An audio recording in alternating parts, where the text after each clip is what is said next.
so careful what you wish for. You don't wanna end up in my sights no more. Wishful thinking you might get home. You might have to gamble with your life for them. Keep on testing on my patience. There's an open invitation. Cause when I say, then you better say it. There's no surgery at your soul. Close my eyes and I see all these demons in my head.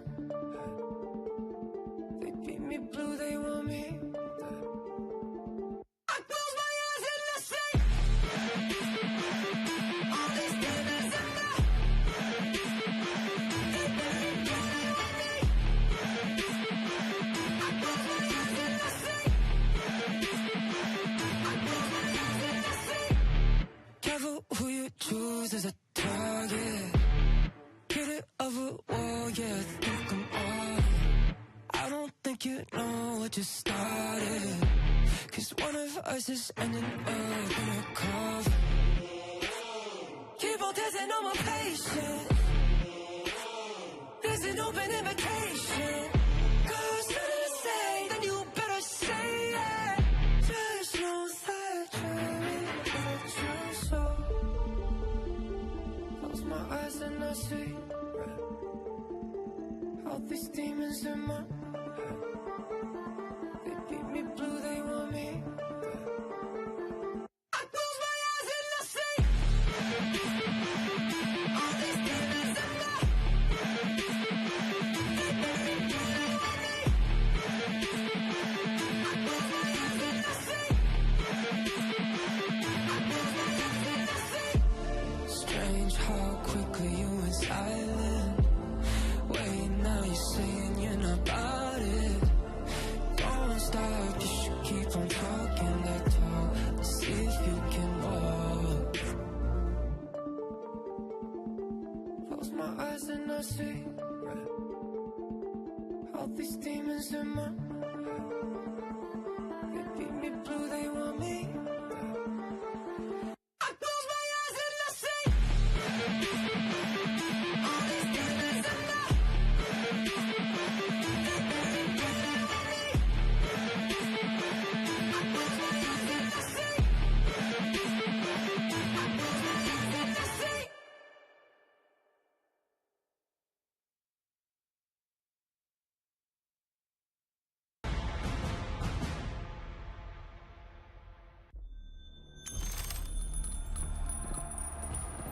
When most people hear Kimona, they think of chaos.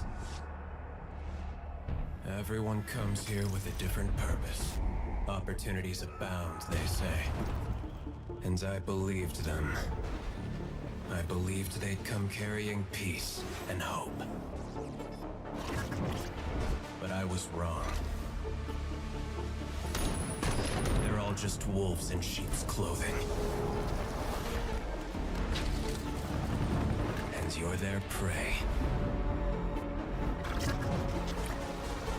But this is my home. Some say there are no living legends in Kimona. I don't believe that shit. I'm going to prove I'm more than just a survivor. And for anybody who gets in my way, I will burn them to the ground.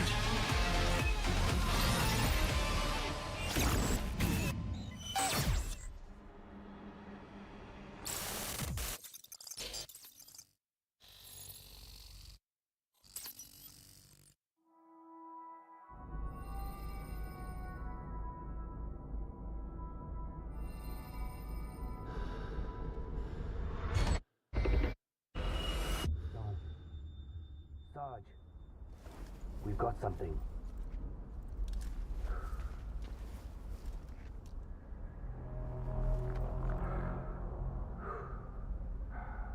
A merc from a survey team, bled out. How? Probably a blood ritual tied to the statue. Traded so many treasures with one single life. Lucky for him.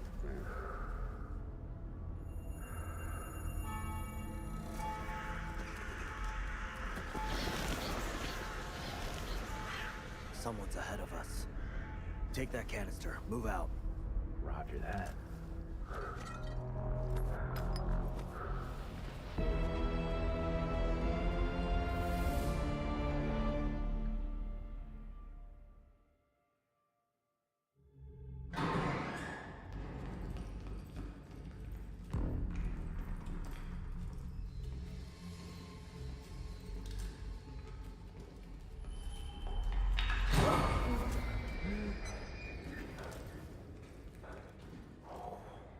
Scared shitless, huh? Who the hell put a puppet here? Relax. Where's Alpha 2?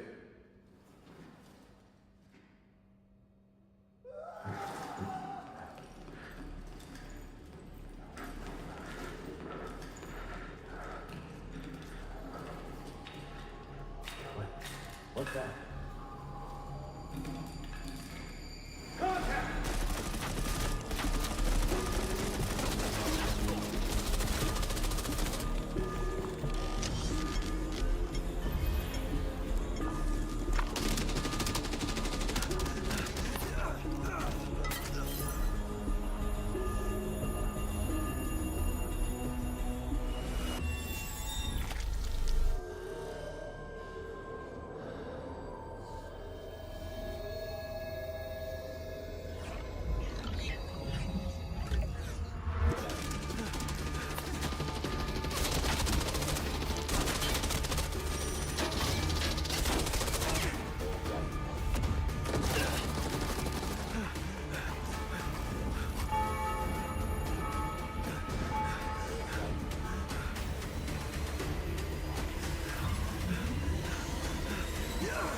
Sarge.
Tiptoe, careful what you wish for. You don't wanna end up in my space no more. Wishful thinking you might get home. You might have to gamble with your life for money. Keep on testing on my patience. There's an open invitation. Cause when you say, then you better say it. Just know that you what you sow. Close my eyes and I see all these demons in my head. They beat me blue, they want me dead. I close my eyes and I see all these demons in my head.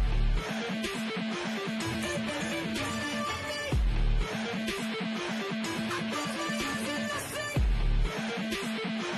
I close my eyes and I see. Careful who you choose as a target. Get it over wall, yeah, think I'm on. I don't think you know what just started. Cause one of us is ending up in a coffin. Keep on testing on my patience. There's an open invitation. Cause when I say, then you better say it.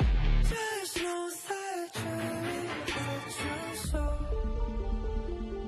Close my eyes and I see all these demons in my head. They beat me blue, they want me dead. I close my eyes and I see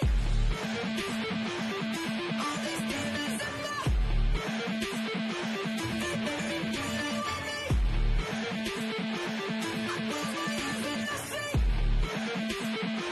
I close my eyes and I see. Strange how quickly you went silent. Wait, now you're saying you're not about it.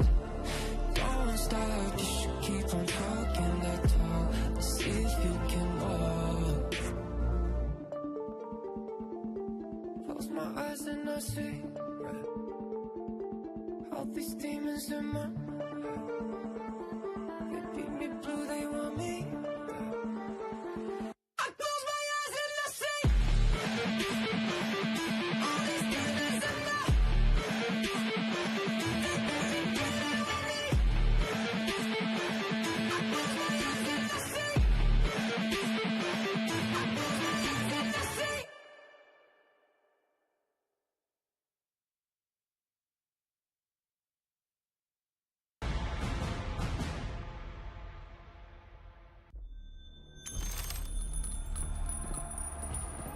When most people hear Kimona, they think of chaos.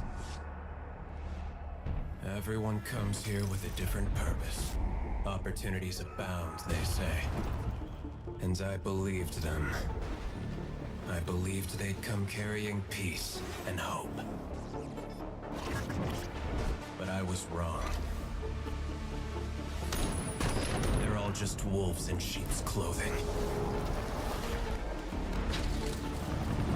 And you're their prey. But this is my home. Some say there are no living legends in Kimona. I don't believe that shit. I'm going to prove I'm more than just a survivor. And for anybody who gets in my way, I will burn them to the ground.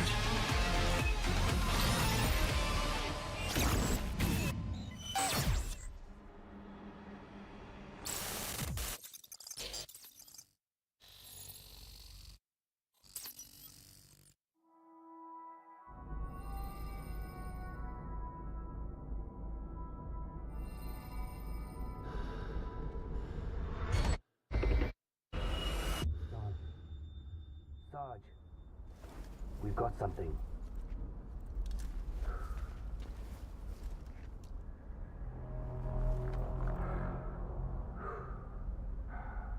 A merc from a survey team, bled out. How? Probably a blood ritual tied to the statue. Traded so many treasures with one single life. Lucky for him.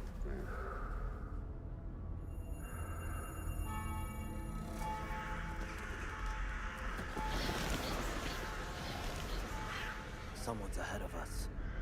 Take that canister. Move out. Roger that.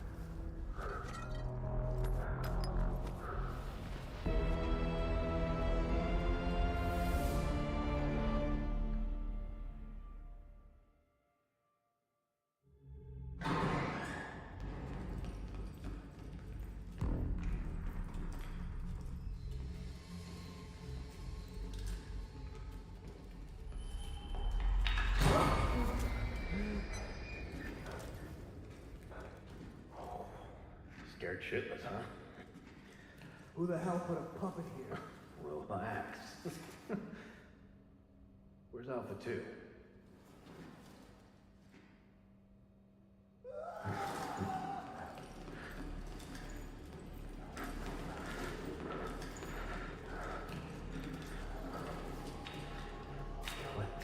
What's that?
Sarge.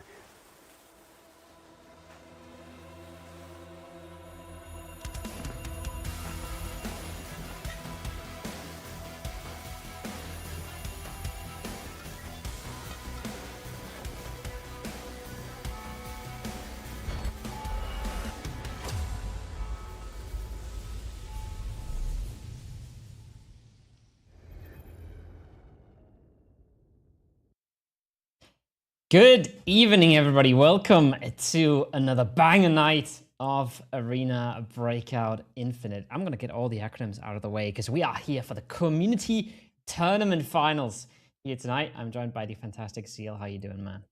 I'm doing pretty good. I'm really excited to be getting into the Abyss Season 5 Community Finals. There's a collection of players that we've gathered from all of the qualifiers from regions across the world. And I think that the people that we've gathered here today, this might be the most competitive showing of ABI that we've seen yet. Yeah, there's a few good arguments for that. And if you're wondering what we're talking about, is all of these guys are coming from tournaments already. They're coming from qualifiers. There's not really something we've had a lot before. We've done a few good fair share of tournaments and tournament formats and invites and whatnot and show matches. This time, everybody had their own qualifier. Everybody that is here won their own qualifier and just battled their way through probably a qualifier to that qualifier. So this is an absolutely stacked lobby tonight. Yeah, and I want to thank the partners that were able to give their time to host these qualifiers. From NA, it is Baked Jake EU's IMAO, the Spanish Hitbox King, the Portugal Relisco, and the CIS Samoylov. Thank you guys so much for hosting and giving your time to make these qualifiers happen. I don't think that we would be able to get the quality of gameplay without their time to make this happen. Yeah, it's going to be sick. It's going to be nice. We are going to be playing 5 games of ABI for you guys tonight. And I know what gets you most excited is what we see at the bottom of our screens there. Right below Seal's nice little face. There's going to be a lot of bonds, not only for the players, but also for you guys in chat. You can stop spamming exclamation mark drops now because it literally doesn't do anything. But I know I'm just talking to a wall at that point. Nobody cares. That's all you're going to do until the moderator tells you to spam a different code word. And then that's all you're going to do. But while you're spamming, we're going to have a great night of ABI with some really big names still and some really unknown names. So that's going to be exciting. It's going to be a very, very interesting mixture. We'll have some graphics to show you guys later of all of the teams that we will be going over. But first, I think that there's some other things that we can be talking about over here, including the schedule, format, teams. We'll be giving all of you guys all of the details going into the day. And here it is our map schedule. Round 1. Going to be farm, followed by armory, and then 1 round of TV, and then an airport map, and then ending it out once again on what is probably the fan favorite of ABI, another round of TV. It's definitely the fan favorite for this kind of demographic, right? The people that are really, really sweaty about ABI, you'll see them a ton on TV Station. You see them a ton on airport, but I think especially TV Station is just the PvP, the high-end PvP map. There's a reason Warlord was there, and we're going to see it twice. This is a graphic that I want to spend a lot of time on because we have changed a ton of things and a ton of the stuff that I really like, especially at the bottom left here. We have doubled the kill value and we have significantly reduced the red value. That means PvP has gotten a whole lot more rewarding, and killing a lot of people without getting that loot is still very punishing, but it's not nearly as punishing as it used to be. Yeah. Gonna be a little bit less RNG, as if you're not gonna get like a free 10 mil just because you got lucky pulling 1 safe open, and it's still gonna make extracting just as important for getting all of the loot, because you're not gonna be able to just magic that loot value out of nowhere just because you were able to crack open a safe on a corner of the map and find a red in that safe. More interesting rules on the right. The only gear restrictions are what we can see below. So all red ammo is prohibited, so no sniping basically, no thermal gear, so no scopes, no goggles, max 10 throwables per player. Historically, we have had a sort of mix mash of what grenades you would be allowed, where it's like, okay, 2 smokes, 2 frags, 2 stuns, that kind of thing. Now, instead of delineating it, we're just saying, all right, 10 throwables, bring what you want. I'm curious to see what people are going to bring. Smokes are powerful because no thermals, but also grenades are pretty good, Kobo. I think nades are really good. I think we're going to see a whole lot of nades. We're going to see maybe a little bit of gas. I think just the delay value of a gas grenade is just super high. That being said, everybody's going to have a nebulizer, right? Surely nobody's going to forget a nebulizer, right? Surely nobody in these 5 games is going to forget a nebulizer. But I think there's a world where you bring a little bit of gas instead of smokes. It does provide a significant amount of visual cover as well, right? It's not as good as a smoke, but it lasts much longer. And it obviously has that added benefit of slowing down enemies. But it's going to be a lot of GHOs, I'm pretty sure, right? The bonus of having a semi-stun in your grenade that also does a ton of damage is just huge. 2 more things I want to highlight here before we move on to the rest of the formatting here, Kobo. There's no specific gun banning, so it's just going to be, open season, run what you want as far as the weapon. That's probably going to mean a lot of U1. I would be surprised to be seeing anything else. And then also, shops are allowed, actually. There's no rules here preventing shop usage, so you are going to be able to pop over there, buy grenades, buy scanners, buy stims, anything like that. So if you forgot something, or if you just want, to bring your 10 util up to like a 14 or 15 set of util that you can bring in, that's going to be something valuable that you can secure for your team. Yeah, it's actually gonna make the spawns a lot more impactful on some of the maps because getting an early shop is massive. However, this is what's really massive. 200,000 bonds for the winning team tonight, just like that, 50k per person, but also 200,000 bonds for you guys in chat. We're gonna give away, for the first 4 games, we're gonna give away 100 winners, 1,000 bonds each.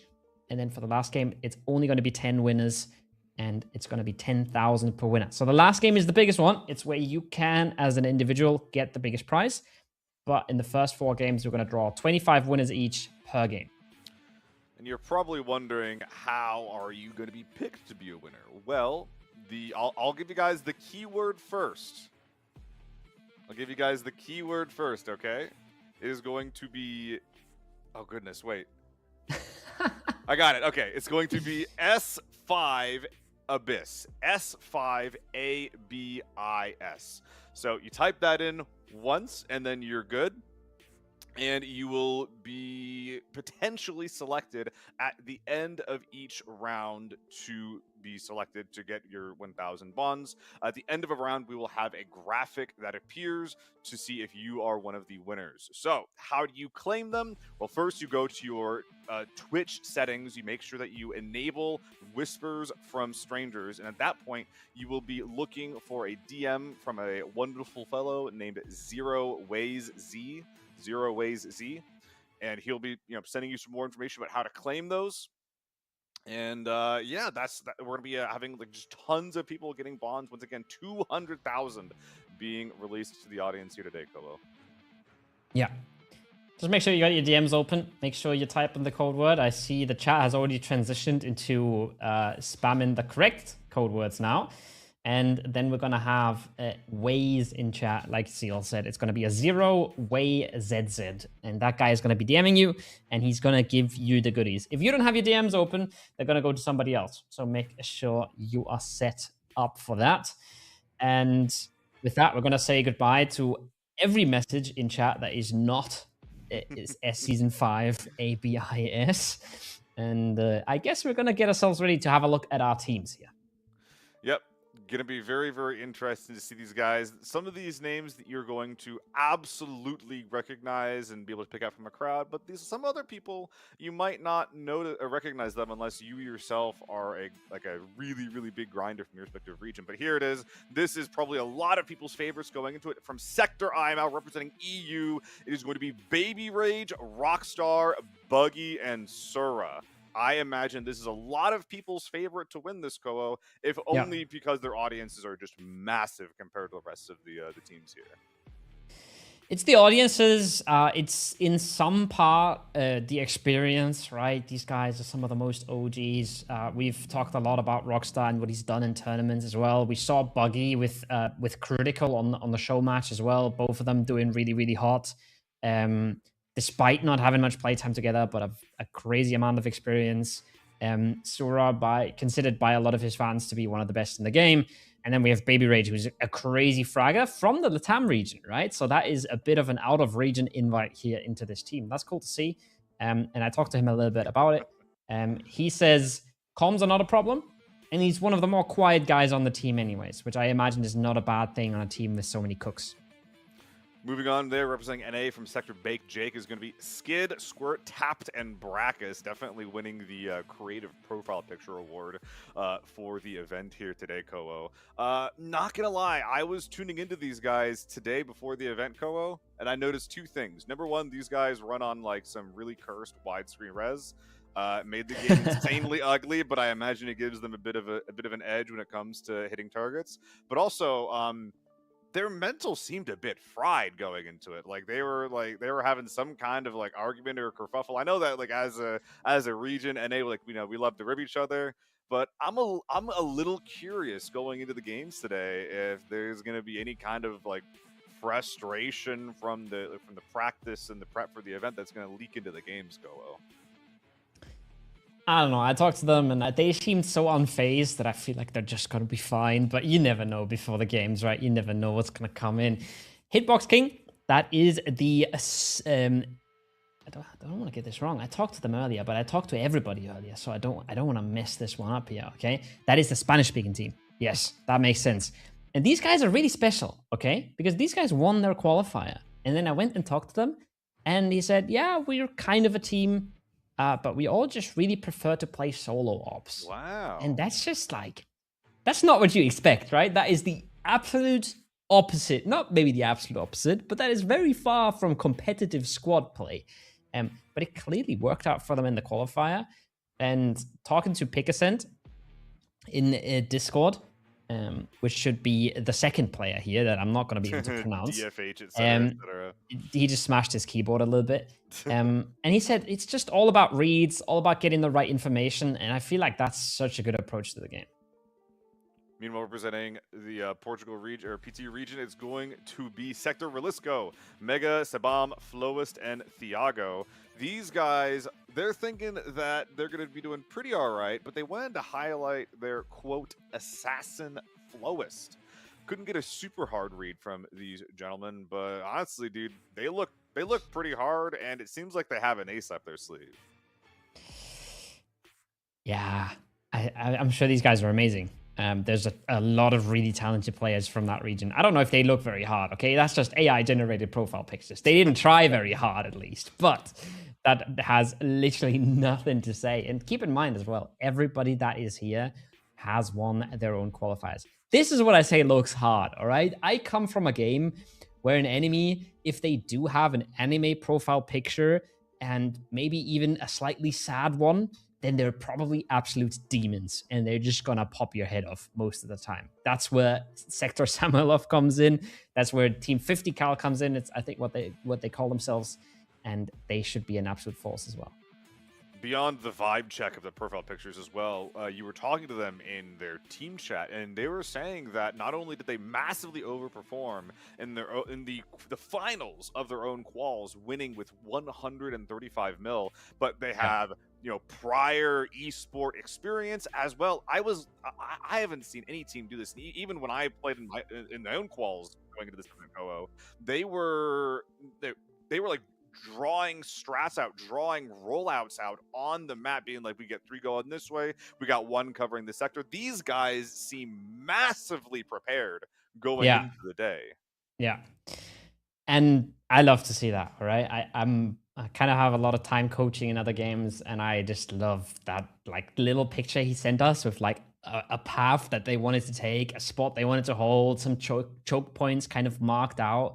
That's really, really cool. And obviously, right, you have to give credit to a lot of the experience and a lot of the skill that's on other teams, but the approach to the game is also very different. And that's something that in a lot of games really determines what regions kind of get ahead in the long run, is kind of the approach, the mentality, the time people put in, how seriously they take it.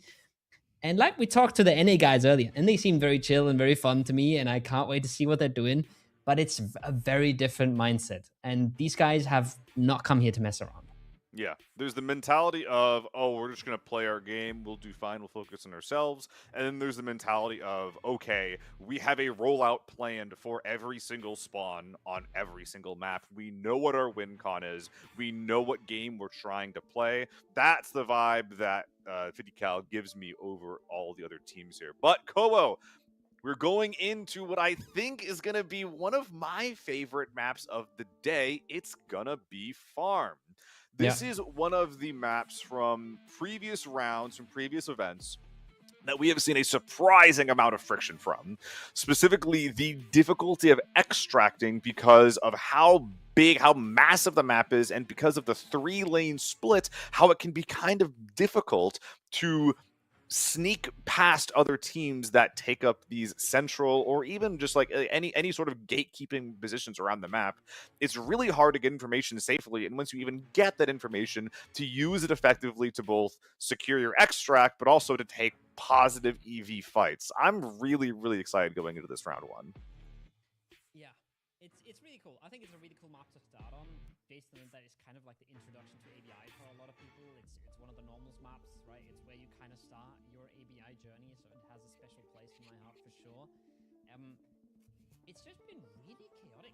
It's just been so chaotic every time you've seen it, and it seemed like almost every fight got stuck in that middle crossroads, right? We haven't seen a ton of granary fights, and we haven't seen a ton of motel fights. A lot of the PvP has been just around the middle of the map when everybody wants to cross and wants to extract.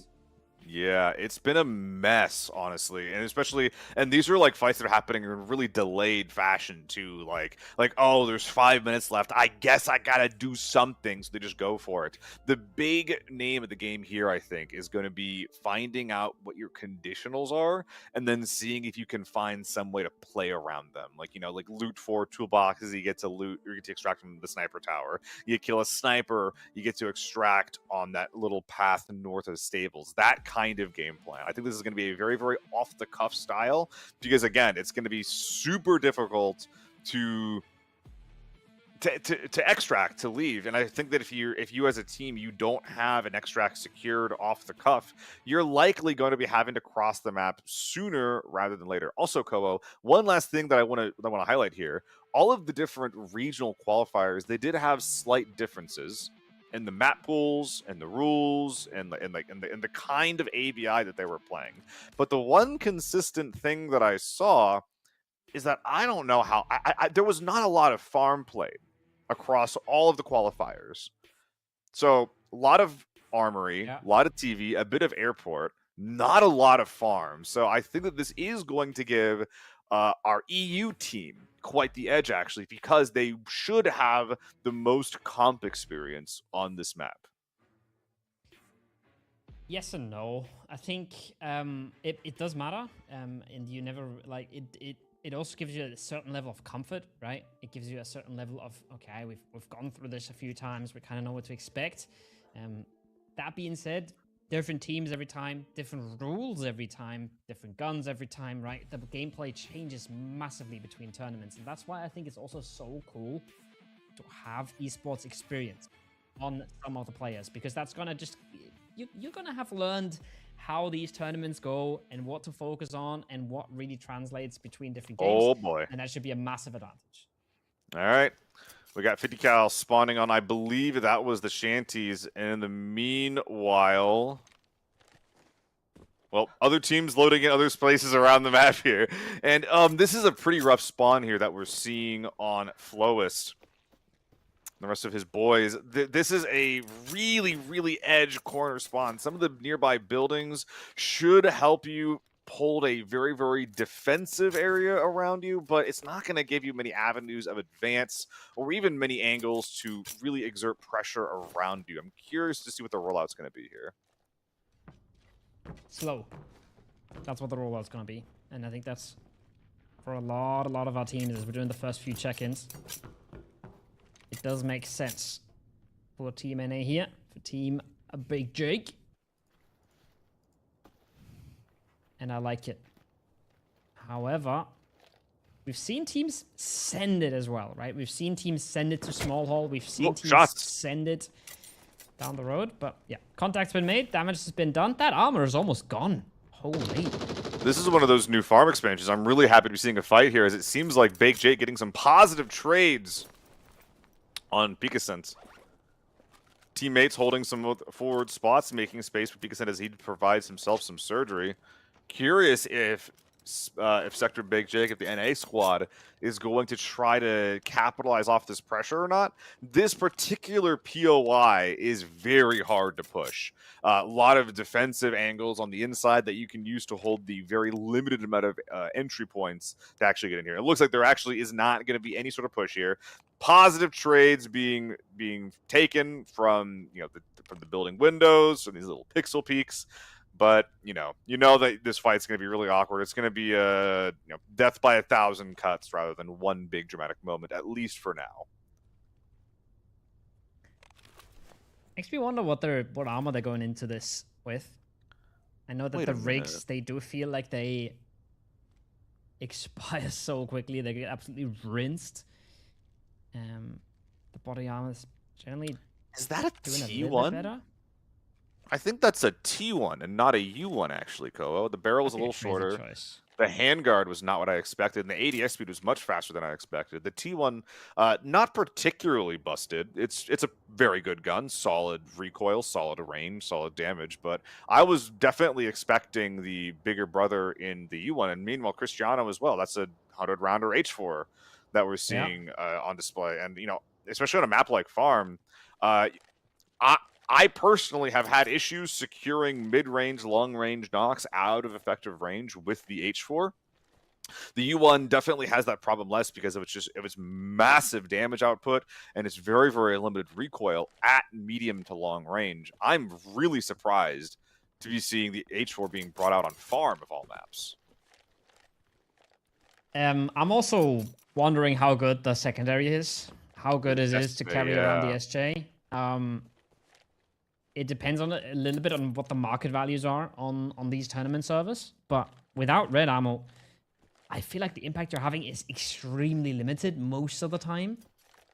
And we've seen it a lot in the past, right? Where you put a lot of shots into someone with a DMR or even connect with a bolty, and a lot of the times it would have just been better to scope spray them. Yeah. So I'm not 100% convinced, but I love to see a bit of variety still. I love to see them prove me wrong. There's kind of a couple schools of thought. Like, some people like the idea of having a DMR for damaging armor, things like that.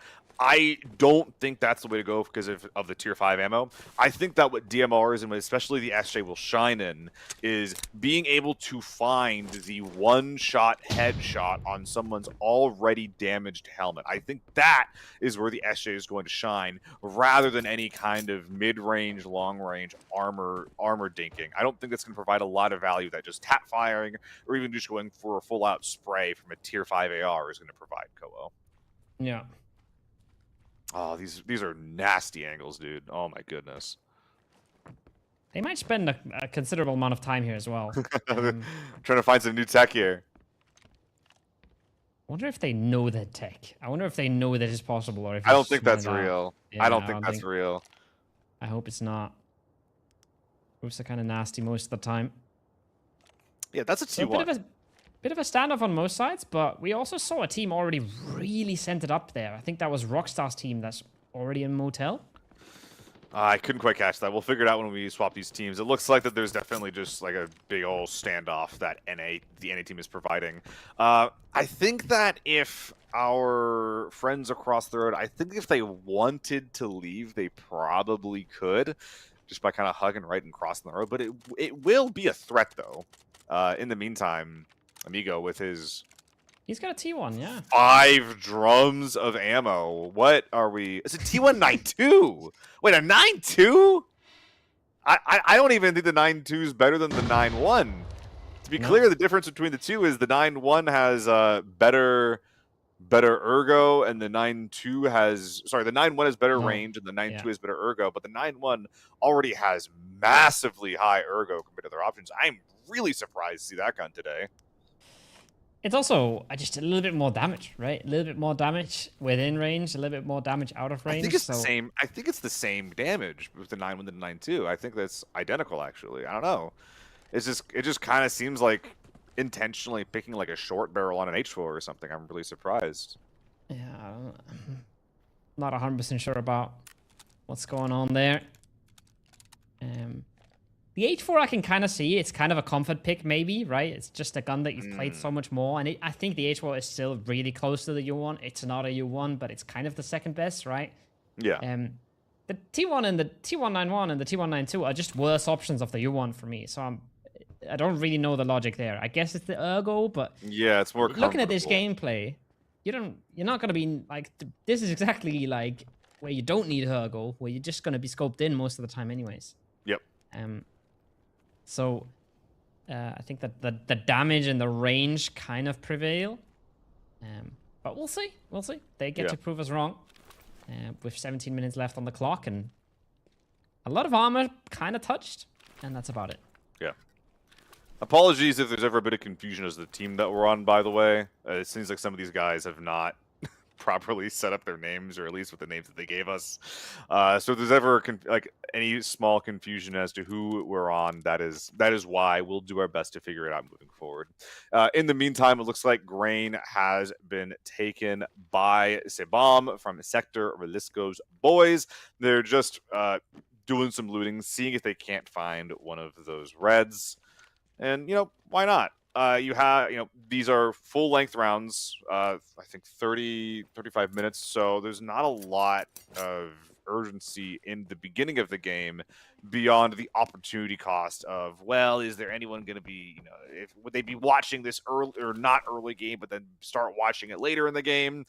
There's an argument to be made there, but hey, if the goal is to just sit around, you might as well crack open some saves, check for some computers, seeing if you can find one of those records or something like that. For sure.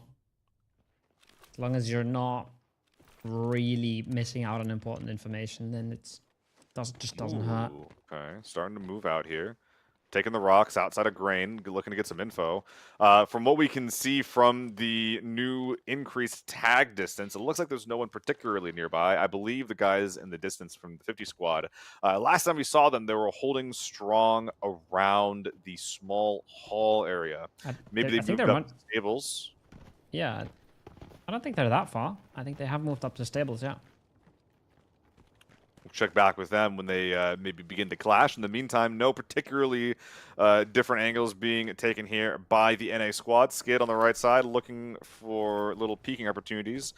This is kind of a situation that I wouldn't want to get into, Kobo, if I'm being completely honest. I'm a little bit worried to see these two teams getting into it.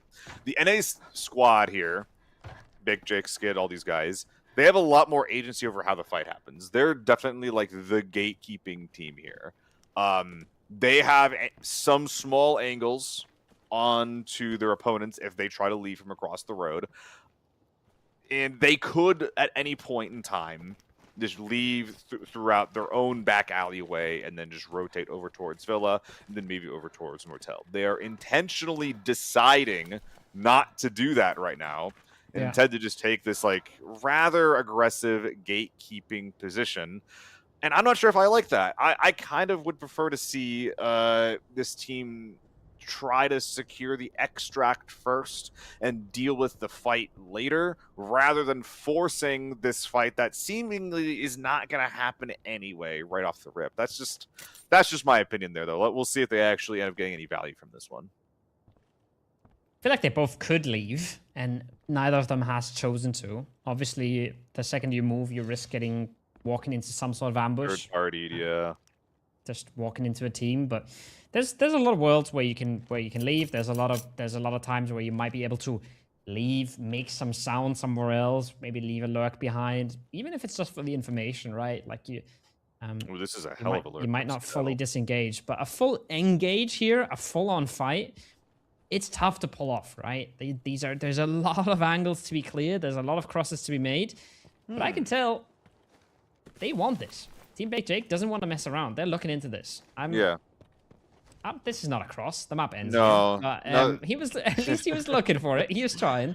Yeah, this is exactly what I was saying, man. These guys are not going to be familiar with farm. That's just plain and simple. Like, we're going to be seeing people like going to TV, knowing every single angle, every single rotate like the back of their hand. In the meantime, we're just seeing a lack of comfort, a lack of familiarity on this very, very wide open map, being like, wait, is there really no way to cross over here? But oh, this is interesting, Kowo. We have some weather change coming in, the rain.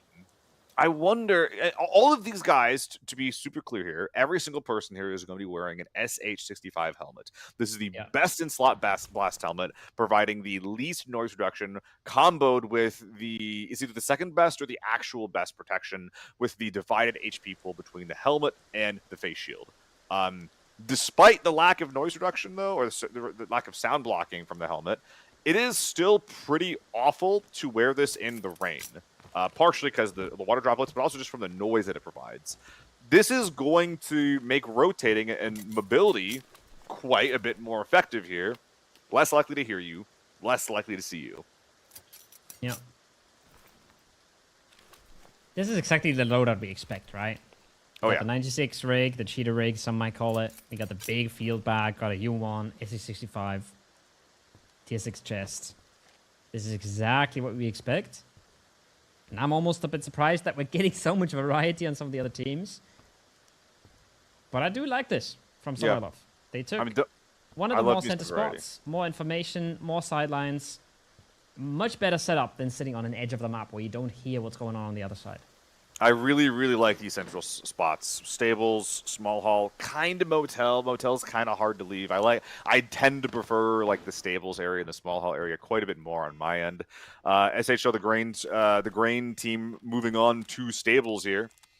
Might begin to hear signs of life. You got to kill some scabs. You got to blast them a little bit. And I don't see anybody rocking suppressors.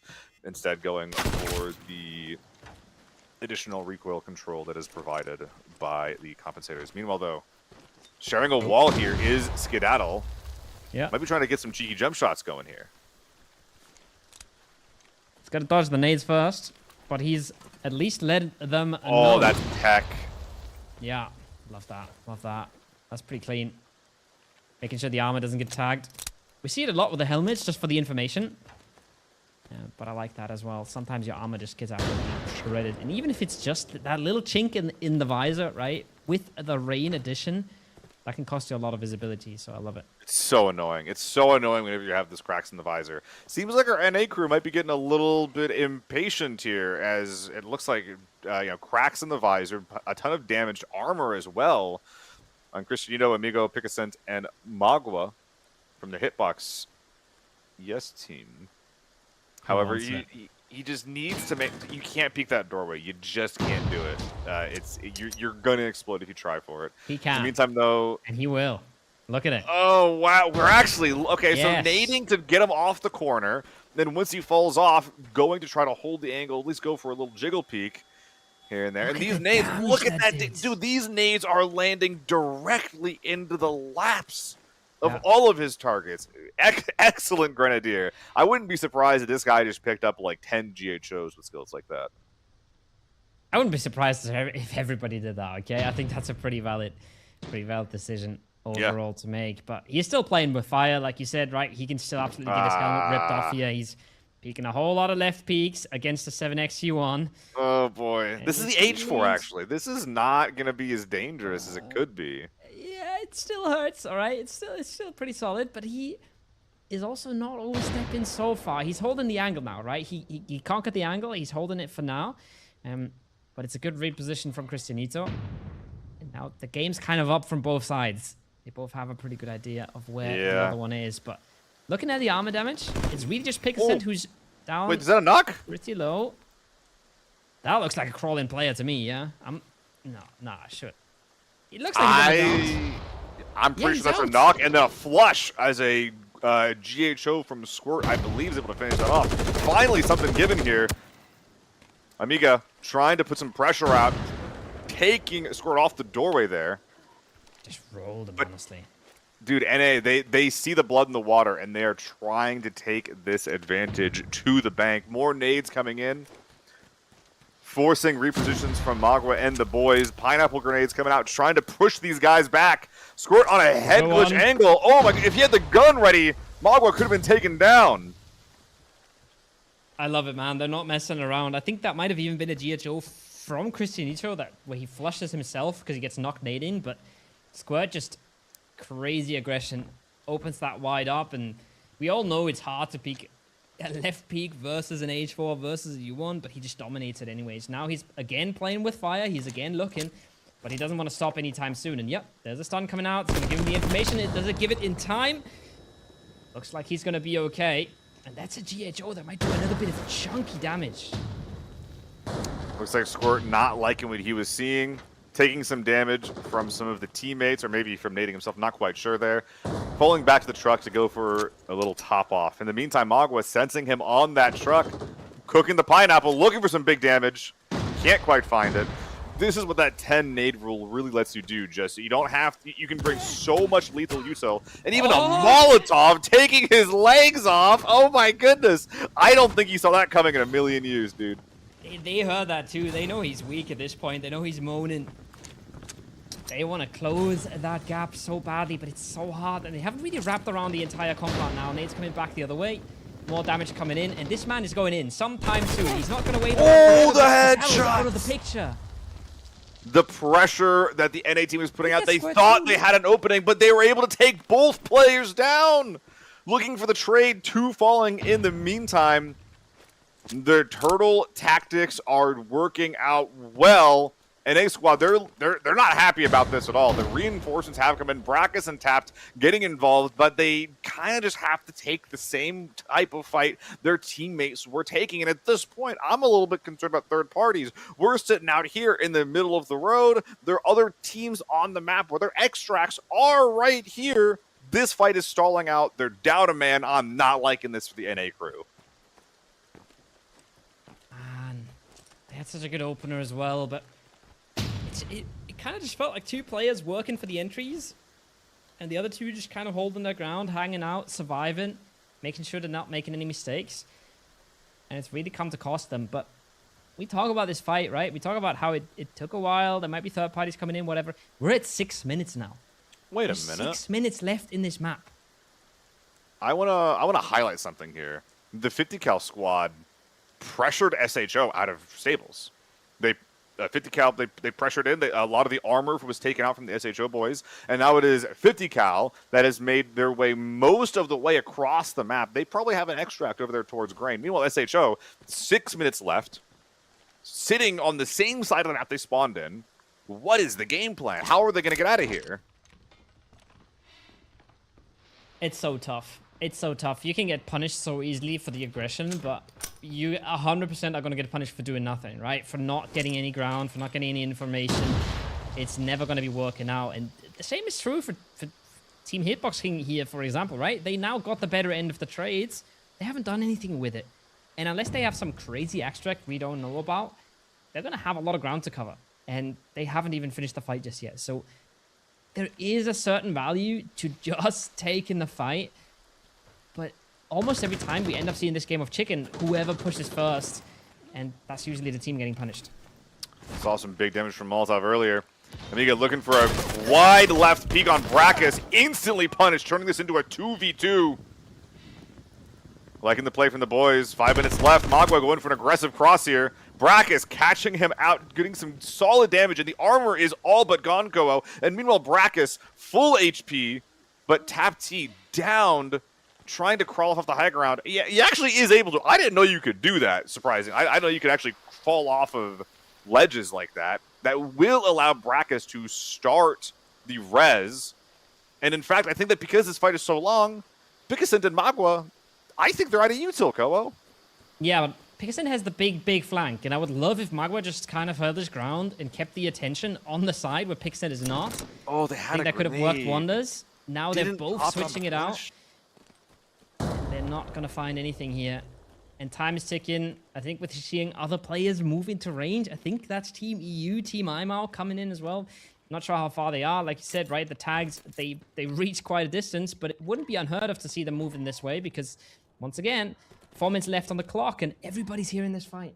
Koho, if you have an extract on this side of the map, there's 8 bodies on the ground, or at least you can make 8 bodies on the ground. This is dinner bells. This could set you up for the rest of the tournament if a team has an extract here and they can just get a solid third party, likely at Picassent and Magua at this point. They got their back to the rest of the map at this point, and they've actually swapped positions. And yeah, I'm looking behind me. It looks like that it might be Team IMAL closing the gap here.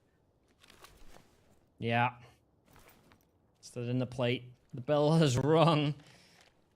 3 And minutes. honestly, yeah, just both teams gonna come out losing here. There's 3 minutes left, right? There's just no way in the world where they come out winners. Now, that's big information, right? That Scarf spawning tells him nobody's close there anymore. He knows that Team NA has moved away a little bit.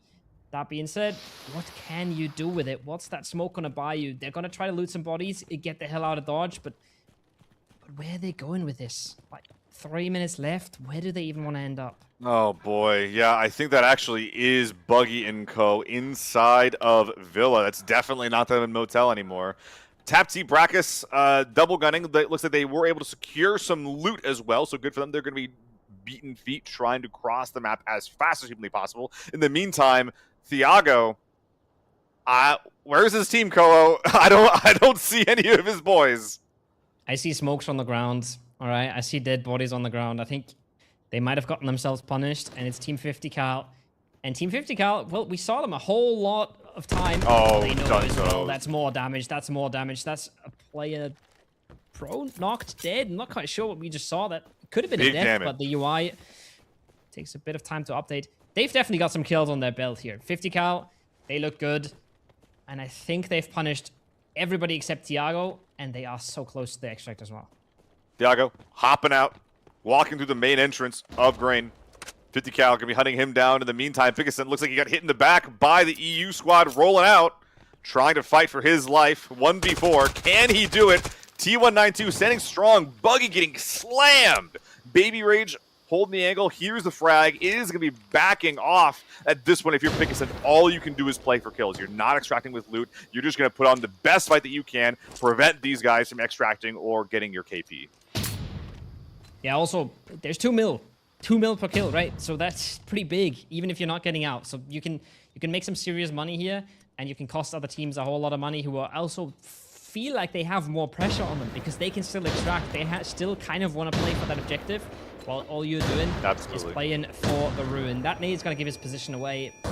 Apart from the damage it's doing, that should really make this a whole lot easier. But look at that. Team NA's come back. Oh, really? Oh my goodness. Humongous flank. Oh, but he flubs the spray. Brackus, oh no, and Buggy actually holding strong, getting some nice sprays, but oh man, taking his head off is Brackus, but the arms and the legs are all falling off, as it looks like, yeah, the arm was peeking around the corner. NA gets taken down despite starting with a massive ambush. That should not Baby Rage is so good. Oh my god. He ain't getting out of here. I don't know if he's getting out of here with anything or even with a gun, but he's got his team just a bunch of kills at this point. They kind of walked into the blender here. They lost everybody except Baby Rage. He's got 30 seconds. Lone survivor. I don't think he's making that, but he at least stood his ground, and he honestly kind of rolled everybody in his way. Where'd the rest of his team go? We showed up, there were 4 up, we left, we came back, and somehow the 4-man arriving was demolished by 2 two-man squads. That's immensely surprising. In the meantime, it's looking like we have literally 1 player extracting. It is just Flowist, and maybe the 50 Cowboys. I'm not sure what's happening with here with Mega. Yeah. We're gonna the scoreboard here going into just like the post-game analysis section is going to be really, really interesting. I think that we missed a lot of players extracting. We missed a couple of these third parties. I'm really curious to see the reality of what happens here in the scores going into the post-game 1 here.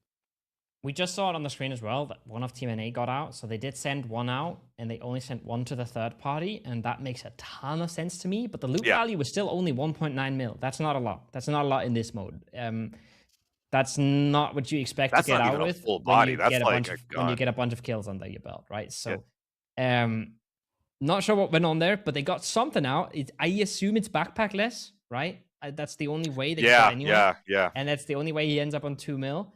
But we got 1 SHO boy out. We got 50 cal extracting with either everybody or a lot of players. And then we just got an absolute bloodbath on the eastern side of the map.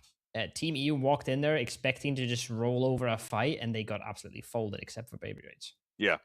I would have liked to see the SHO fight, but also I think the big thing that would be really curious to look back on, maybe everyone's streaming, by the way, the EU squad. If you want to see what happened, you can definitely check their streams out. Yes, I'd be really curious to see what happened to Team I'm Out, because if there's 2 teams that have been fighting for 20 minutes, you have a third party rolling up, you're expecting that third party to demolish everything. But I guess it was just the lack of information that they had going into that fight that just kind of, at that point, the NA team was diverging, the ES team was kind of just like playing defensively, holding their angles. They just didn't expect such a wide spread of players at that point, Koa, which is, it's really interesting because there were definitely moments in that NA versus ES fight where a third party would have been very, very clean and absolutely just pick everything apart. Yeah. But those timings were missed because, you don't have info. You're not wearing any headphones. You're probably across the map at that point. You have to keep factoring in, like, is the risk of going for this third party worth leaving the safety of Motel? And it looks like that the timing they found, which was basically just going for a buzzer beater third party extract, did not work out for them. It's crazy. That looked really, really promising for a really long time. Yeah. And the end result they got was not what they wanted at all. Baby Rage kind of owned. We saw some good shots coming out from, I think there was Buggy around the corner as well, but at the end, really not enough. And they must have gotten really unlucky, I think, because they were already down 2 players when we saw them enter the fight as a third-party team, right? So they must have gotten caught massively between Team NA and Team España. But this is the fight that carried us through most of the game. A really long, drawn-out 4v4. Yep. Big flank from Brackus, wasn't able to quite make it happen. Really, really unfortunate. This was a massive tease from him. He is able to find one, but there's definitely a world where he can find both here. Regardless, though, like the KP would have been really, really nice. Sorry, the 2 mil from the kill would have been really, really nice. But there's also never He got a a red, by the way. world. Oh my god, there's not a world where he extracts, and also Baby Rage with the red in his bag. Yeah. Oh my god. Okay, This listen. is going to be such a weird scoreboard. Listen, he did not have time to extract with any relevant loot, but he got many, many, many kills, and he had 30 seconds to run to the recycling box. Remember, they're allowed. Oh, yeah. If he had that in mind, or if somebody was backseating him, he had 45 seconds. Nobody thinks of that in that moment. It's really Behind easy Villa, for us yeah. to sit here in our armchairs and say, why did the guy not go for the recycling box, the retrieval? But I think that was possible. I think there's a world where you just retrieve that and get yourself an extra, literally an extra 3.5 mil, right? That's one of those things that's really important going into these games, guys, is you're going in and you're asking yourself and you're asking your team, guys, what is our win con? Are we trying to play around our conditionals? Are we looking to be the third or the fourth party to these fights? And honestly, like, it's a really interesting discussion around farm specifically, because the information game on farm is just, it's nigh impossible to figure out, because you want to bring in the SH55, but then the headphones don't let you really hear fights properly across the map. But Kobo, that's not going to be an issue moving into the next 4 maps, because the map pool is going to be Armory, TV, and Airport. And even with the chunkiest of blast helmets, these maps are not big enough for you to not be able to hear fights that are happening anywhere on the map, regardless. If you're Maybe fighting tickets and there's a fight in freight, I don't think you hear that with a blast helmet, no? You'll hear the nades, and You'll then hear- that'll You'll hear it go about literally anywhere in the world if it goes off. Yeah, that is absolutely fair. That's being said, right? Like, we talk about information a lot. It's very easy to talk about like information and not realize how incredibly hard it is in these games to read any of the sound you're getting. Because yes, you heard a million nades go off, but that can be a 2-2, like we just saw, right? An even trade between two teams, and that can be a 4-4. A whole lot of nades at each other and just do a whole lot of nade damage and chink their armors down, right? So you really don't know until you walk in there. And I think for Team IMO in this case, it's kind of a write-off. They have to realize like that went really badly. That was kind of unlucky, but we had put ourselves in the right situation, right? They had kind of made the right choice. We'll be getting the scoreboard there ready for you guys soon. Got some ABI glitches to iron out, but in the meantime, remember S5 ABIS, S5 ABIS. That is the command you need to put in to put yourself in the drawing for the live drops at the end of every single game, including one happening soon. 100 players will be gifted 1,000 bonds, and at the end of Game 5 today, 10 lucky winners will be given 10,000. So we'll be getting those winners to you guys here pretty soon, I think. As soon as the prod guys have that ready, we'll make sure that we announce them with the graphic on screen. And once again, guys, S5 ABIS, then make sure that you go into your Twitch settings and make sure that you can accept DMs from folks on your friend list. I think it's like accept DMs from strangers, and then look for one from Zero Ways Z. WAYZZ. Don't get scammed. Don't get scammed. Don't let somebody else gift you bonds. Don't let that happen. All the winners are on stream. That's I think that's a lot of names that you know. I've already recognized a few in here. Too. Yeah. Guys, if you don't know how to win, if you're jealous of cookies, if you're jealous of cool breeze, read the pinned message. All right, everything is in there. It's explained, and it will tell you who the person is to message because it's pinned by the guy that will message you. So everything is in the pinned message above the chat. And congrats to these 25 lovely people who just got themselves 1,000 bonds. Yep. Make sure you check your DMs, and those will be delivered to you. I think within 7 days is what they said. So Gonna be some nice bonds there. I wish I had some bonds, Koa, because I was waiting for my battle pass on some like limited time bonds that I was trying to get. It's like one of like the box cutter knives, and I missed it. I ran out of time on the military supply event, so I put some bonds in there, and I didn't finish it. I didn't get my knife. Don't make my mistake. Use the bonds. That's what they're there for. Yeah. I got myself some nice Talia action. I had to charge up a few more, but I still got there in the end. Seal. All right, you said this was maybe your favorite map, and now we go into the map that you spend 30 hours a day playing on. We're going to That's a lot. It's a lot of time. Maybe in some way, right? Pretty big center spot, pretty concentrated around the doors as well. But I feel like nobody's really figured out how to approach it just yet. Yeah. I promise I wasn't going to be annoying about it. I actually played in some of these quals. My team got to the finals. I couldn't play in them because I had work that day. I couldn't play in the finals.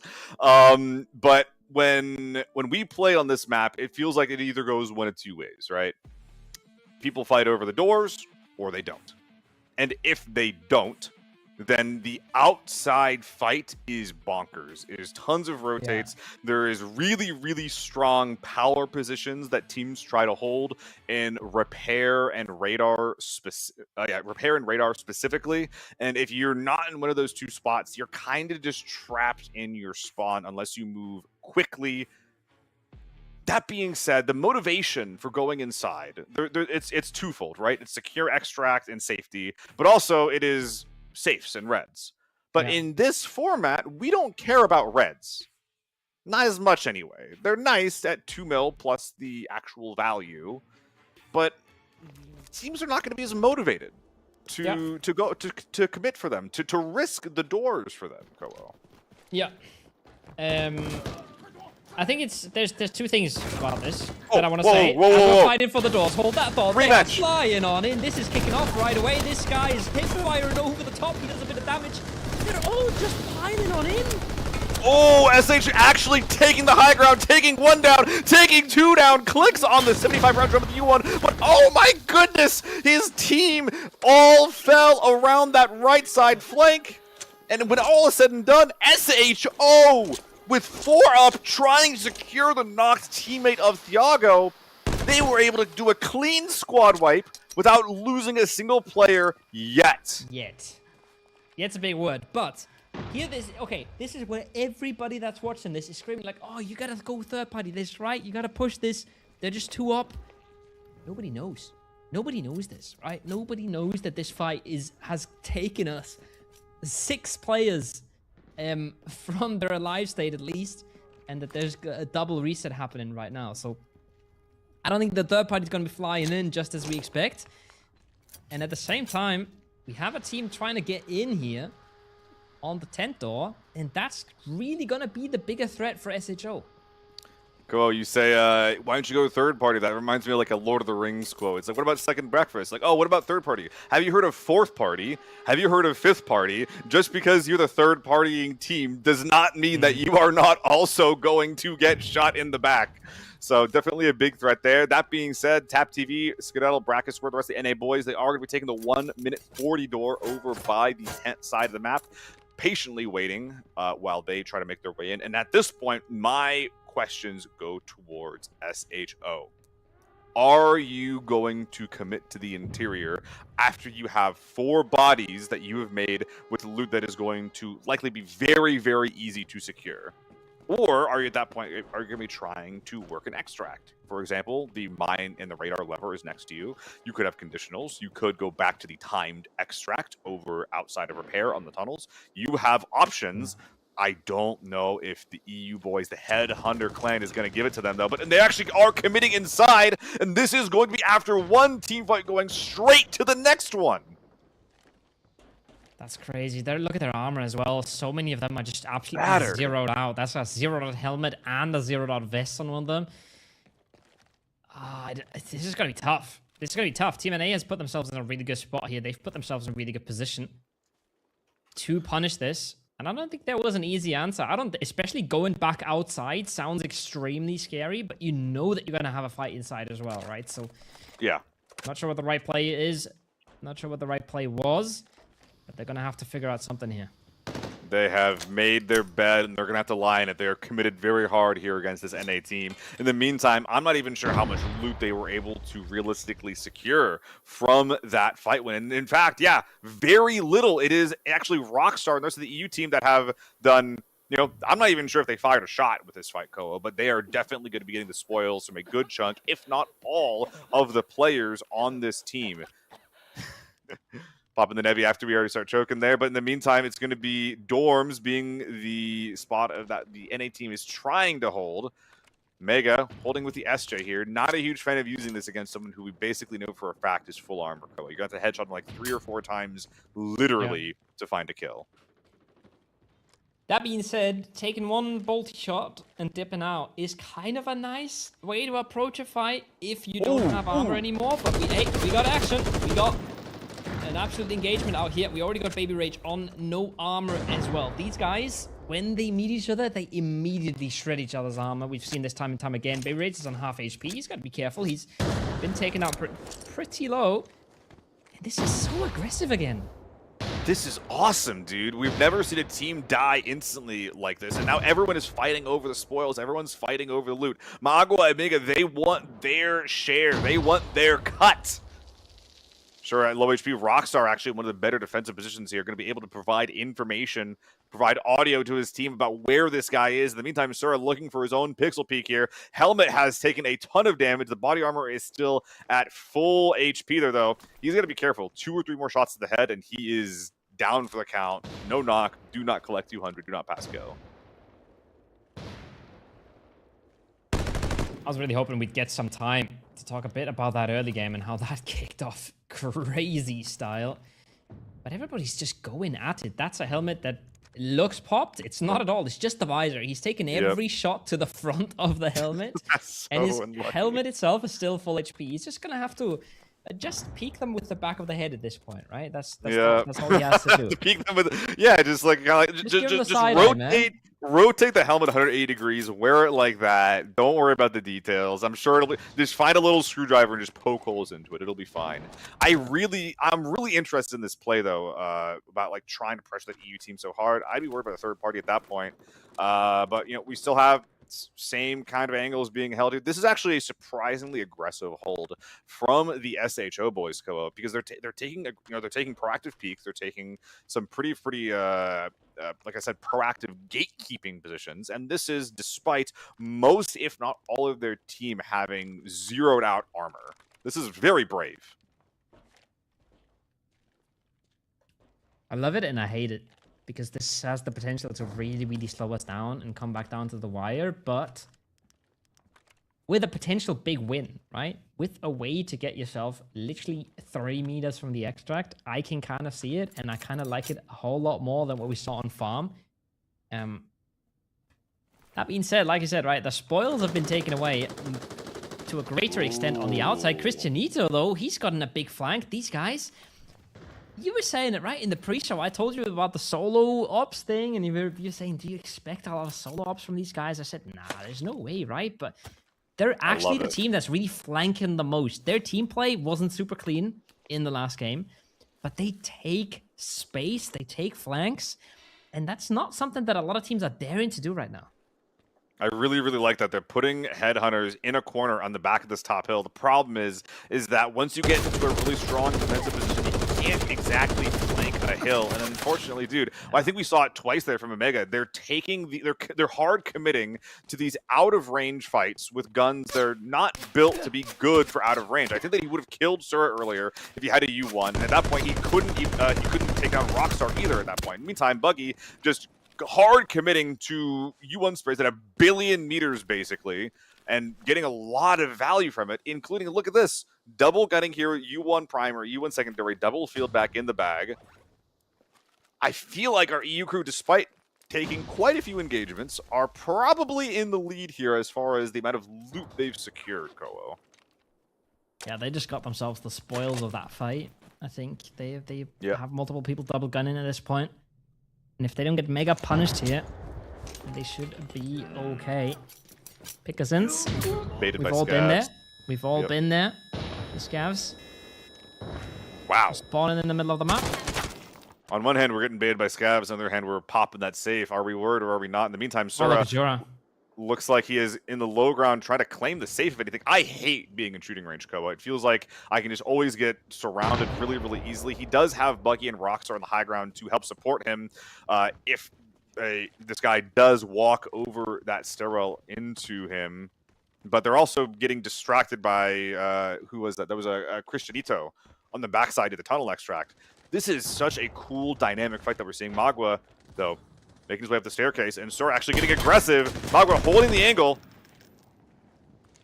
Getting cheeky with it, looking for some jump sprays. Not able to find any value there. We saw in the background, Christianito getting aggressive as well. Can't go too far. He's going to be ready for Sura coming over the top, but he is. Lands a few shots, does a bit of damage. Sura comes around the peak again. He wants to punish this. But Switching to your second U1 is faster than reloading. Oh my god, did you see that? everybody's playing Counter-Strike has gotten a little too quick. Sura comes over the top. He wants to get this done, and he's not really respecting the doors that he was respecting earlier at all, and feels like there's a world where he gets punished for this. Yeah. Getting some good damage on that nade. Sura is. PKs have worn off. Stims have all worn off. He has not had time to reapply them. Popping some nades as Magua actually doing some really, really cheeky Hesco peeks. Hopping over that, looking for more jump shots. He is just doing some really, really interesting tech for a solo. But it's just so hard to find shots into Sura when you know that there's two of his teammates that are overwatching you. In the meantime, Baby Rage. I'm actually surprised that Baby Rage isn't getting a little more aggressive along this right side. He's but got again, no armor. Gabby worried about that third party. He's got no armor. He dropped his armor because it was absolutely zeroed out. So that's Dang. why he's playing really slow, really chill. Yeah. And so far, it's been paying off. I'm not sure if they took out Christianito on the other side Yes, or if they did. yeah, they have. They're winning this fight out by not making mistakes, by not overstepping, right? Sura doesn't peek over there. He doesn't push over there. He just takes a little bit of a fight, falls back, waits for his team to help out. They're playing this extremely calm and calculated, and it's working.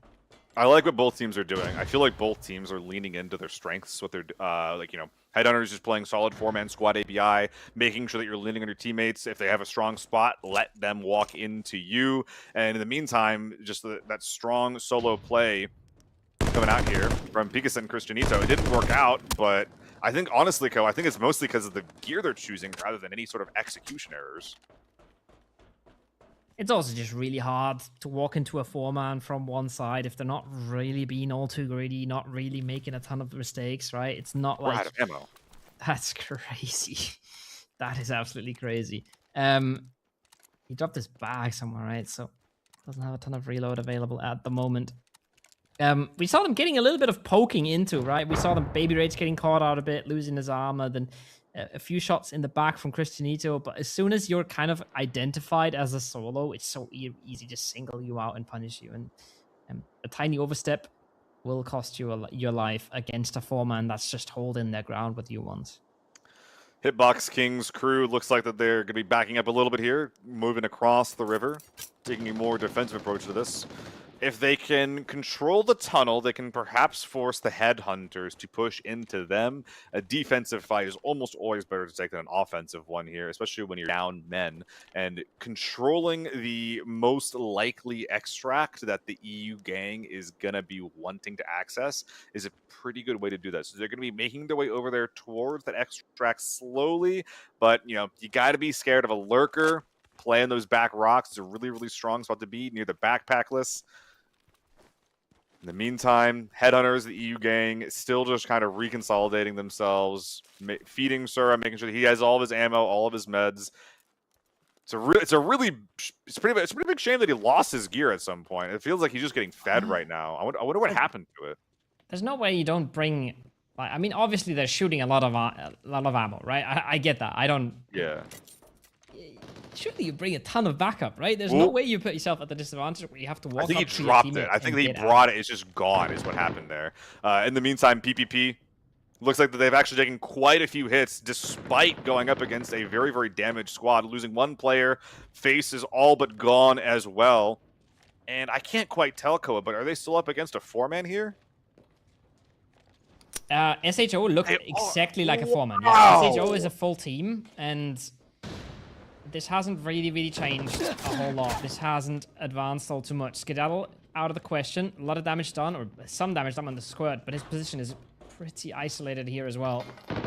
And they really SHO half side, but oh my doesn't know goodness. the angle, a little bit unaware. Doesn't expect to play at the top, and that's a 4v2 now. That's punishable. That's they close this out. You just can't be dying like that, Koho. You just can't be dying like that. In the meantime, SHO proving themselves so far to be the kings of Armory. Just winning fight after fight despite the odds being against them. Sebam across and the other red stairwell starting to get a little bit of aggressive. Flois, the assassin, holding the angles, letting his boys make the play. It feels like they sense the weakness from the NA crew and they're looking to finish them off. In the meantime, Headhunters making their way towards the extract lever. Are they trying to extract towards radar? It looks like they are. Sora pulling the lever, rest of his boys making their way out. They have gotten so much loot secured, Koo. I'm not sure if the SHO team is going to get top the scoreboard as far as the points they're getting. It might be the EU squad, but they're definitely top in leaderboard for kills. Kills are pretty damn relevant at this point. We do get 2 million per kill. That does change the equation quite a lot, and we just seen the scores there on the left side if you want to make yourself familiar. However, this 4v2 is far from done. I say far from done. It could be done in a few seconds, but Tiago is known here. The angle is being held. Mega FPS on top, though. He's going to close out so much space here. He's going to make this so hard for NA to move at all. This top floor is starting to feel like a coffin, Koho. Like, every single angle is just being filled up by the SHO boys. And I think that we actually saw a Peak take down one more NA player, but Sura actually getting active in the third party. I love it. Mega sensing him, though, going for a flashlight Peak, taking his head off. SHO, they're playing out of their minds, Koho. He just got absolutely rolled. I love it, by the way. I love it. They had probably just enough to send out 3 players. They probably had a lot of players packed, and Sura just says, I'm going to go in, I'm going to do some damage, I'm going to take some kills, maybe ruin somebody's game. It's the right play. It doesn't work out at all, right? He just got absolutely rolled and smoked, but I do like the idea a lot. Magua. All right. It looks like they were able to secure some type of loot with Pikasent, and Magua having the same idea as Sura, being like, hey, let's mess around and find out, right? Mid door is open. Maybe we can get something going on here. 9 minutes left. This has been one of the most active and proactive Armory games that we have ever seen in the history of ABI Esports. I am loving it. What is Magua's plan gonna be here, though? SHO, it feels like they're just always on top of everything. Like they're able to like isolate little 1v1s. They're able to poke holes in the weakness here, and it looks like Koho, I don't see any more NA players left. I think that while we were checking out Magua, that the NA team finally just got rolled and smoked. Yeah, it's crazy stuff. I think, so they got 4 kills right off the bat, and I think they got all 4 on Team Baked Jake here, plus 1 on Zero. 16 mil before loot? Yeah, plus the 1 on Zero, right? Oh so that my is, God. You're going in with 18 mil, and then you're getting 4 players. Maybe not fully stacked because some of their kills got stolen, but Zura also just brought them under the kit, right? Like, there is more value to this still, and Magua wants to ruin their day a little bit, but I think he's really gonna take their time. Yeah, they have to. When Mega runs away and Magua feels like he can walk in here, that might be the time. But realistically, there's a world, right, where Magua just says, well, what if I'm just walking in there and I'm picking up whatever they leave behind for me, right? There's a world where that happens, but we're gonna have to wait and see. It's a massive round for SHO regardless. This is the only story left, gang. The Headhunters have extracted. Every other team has been removed from the game, sent back to the lobby. And Magua, he's starting to creep in, and I'm getting the vibe check from SHO Koa. We're seeing knives out. We're seeing a lot of people just like separated, looting in menus. They keep throwing nades at this. Yeah, it's a ripe opportunity to get your creep on, but you know, no headphones, right? It's pretty good. Yeah, I think what happened there is they shot Zura in the head a lot of times, so they expect a teammate here, right? And Mega was the one that kept throwing nades at this, and that's loud. I think he's hearing it now. Yep, he's heard it now. He's put out the gas. Everybody's got a nebulizer. Yep. Okay. So far, first Nibu check passed. But now they know. Now they know for sure. And they're either going to lock this down or they're going to move away from it. And either way, they're going to come out absolutely winning. They are getting tired of winning. They've been doing so much of it. I'm so impressed by Relixo's Warriors here. I don't think I've ever been this impressed in a team's performance in any of the ABI that I've been casting on this particular game. Everything is so solid. They're not making any mistakes. They're keeping track of every single problem that shows up. They have a solution for all of them. And despite, you know, like they're trying to look for some cheeky angles here, Magua holding a very, very tight pixel peak here. They're just not giving up any ground. They're playing super safe. They're keeping their win con in mind. They're still looting. They're still optimizing. They're still min-maxing their loot. If in my eyes, though, for SHO, I'm wondering, like, okay, this is likely a 4v1. This is likely just one guy trying to mess with us. Do we try to, like, just, you know, crack the whip? Do we try to speed up our looting and just get out of here? Because, you know, the longer you stay here with your dinged up armor, the more you give this guy an opportunity to make a hero play. Yes and no. I feel like what I'm doing here, all right, with theory crafting, because we have the time. I'm saying I stack as much loot as I can. I fill up as many players as I can with loot. And if I can fill up 3 players, I'm sending them out. And the last guy can just sit at the timed extract. Like, he can literally just sit and wait for the solo to come. Because there's a good chance this solo comes around to try and scoop some loot. He can also be sitting around the loot, right? There's a lot of places you can rat if you're one of the SHO players. You definitely don't want to be crossing in the open to space you haven't cleared. Okay. That would be a mistake. You don't want to be doing that. I'm so scared, dude. Should be absolutely fine. Helmet's off. The armor is zeroed out, and like I know that there's a wall between like Magua and them, but like look at the highlights. Like they're all in their inventory. They're probably all discussing their loot. Dude, no, we're min-maxing film reels. I don't like this, man. Yeah, I think we're kind of trolling a little bit. We do a little trolling, all right? I think they deserved it, and I think they're getting away with it as well. And obviously, I love to see it because you just call them the best team in ABI history. So I love to see them making some pretty obvious mistakes. But again, they won't be getting punished. Mega is checking. They know now, and I think they've kind of just pulled the plug on this. And they're just leaving. Yeah, like I love this. I feel like the weight being lifted from my chest right now. Magua, and Magua, the audio is just not there. He's not aware of what these guys are doing, how they're playing. Saban though, looking for a cross. Damn. Oh, he finds a headshot, but I don't think he's able to actually get the kill, right? No. Oh, what are we, Koa? What are we doing? We just gotta go. But do we? What are we doing? Yeah, we did have to go. Well, he's gonna get it. Thiago gets it down. Overheated. That's another 2 mil. That's another 2 mil. Is that worth it? I doubt it. But again, I don't know. We didn't see all of their inventories. We didn't see how full they are. But again, I highly doubt that this was worth it.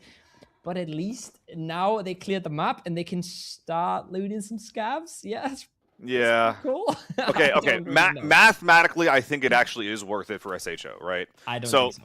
So we got. They weren't able to secure any of the first team's kills. They were able to secure all of the NA bodies. They were able to secure. We don't know if they were able to secure none.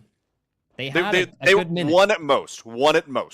I think is what happened there. I think that headhunters were already on the case. So that's the working theory that I got here. They were able to secure 4 bodies on the inside, and then plus Sura, and now plus oh my god, I'm already blanking on his name. The point is they have 6 bodies to split between 3 people, and that's about as much as you can comfortably fit. Like, one player can comfortably extract with 2 opponents' loot. You factor that in with the kill value, and I think it's still fine. I don't know how much they're really missing out here. They have 2.5 minutes to probably go to their dead player, go to their dead teammate, and figure out like what loot he had.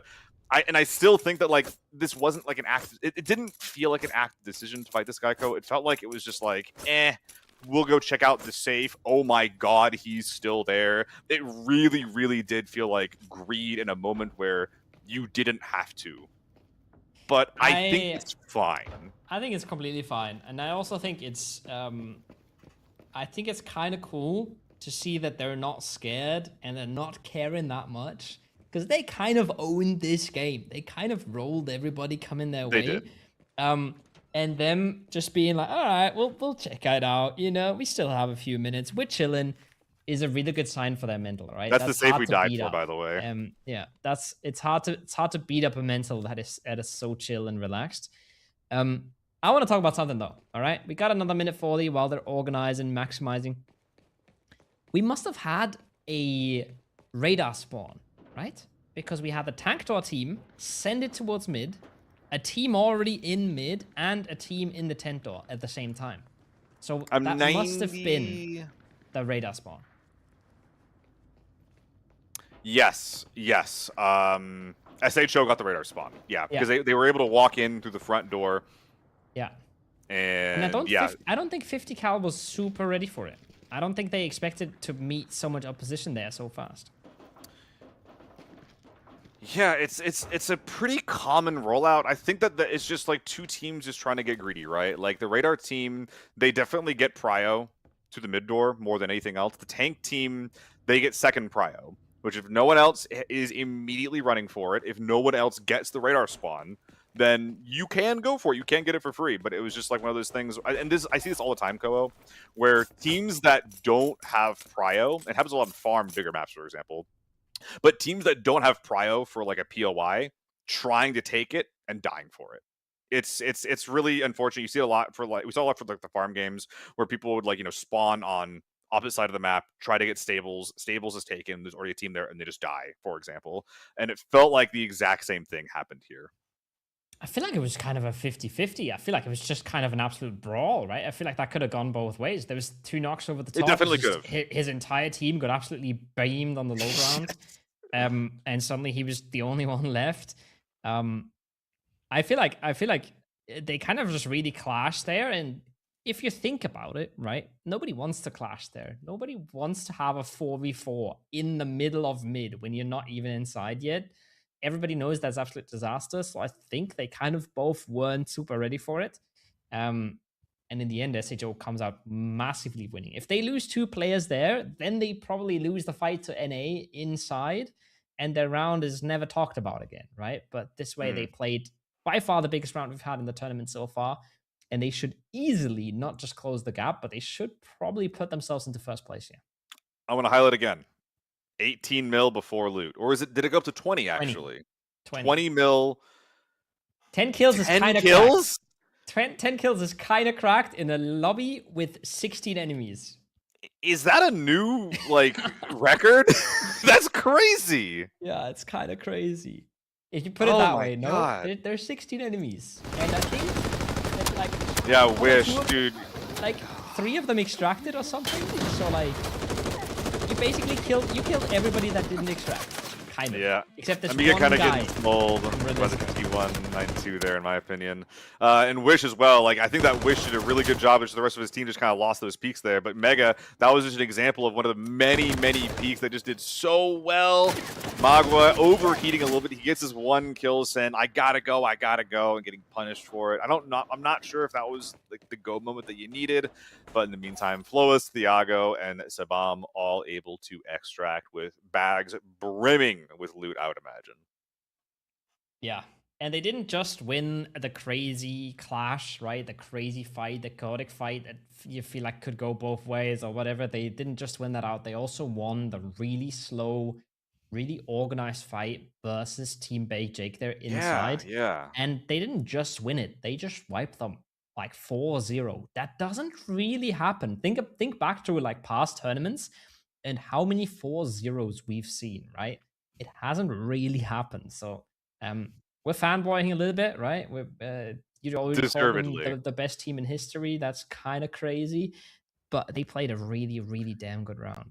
To be clear, I wasn't calling the best team in history, but I think that was the best performance in any ABI esport match that we've ever seen. I think that's the best performance in a single round that we've ever seen. We'll see by the end of game 5 if they're the best team in history.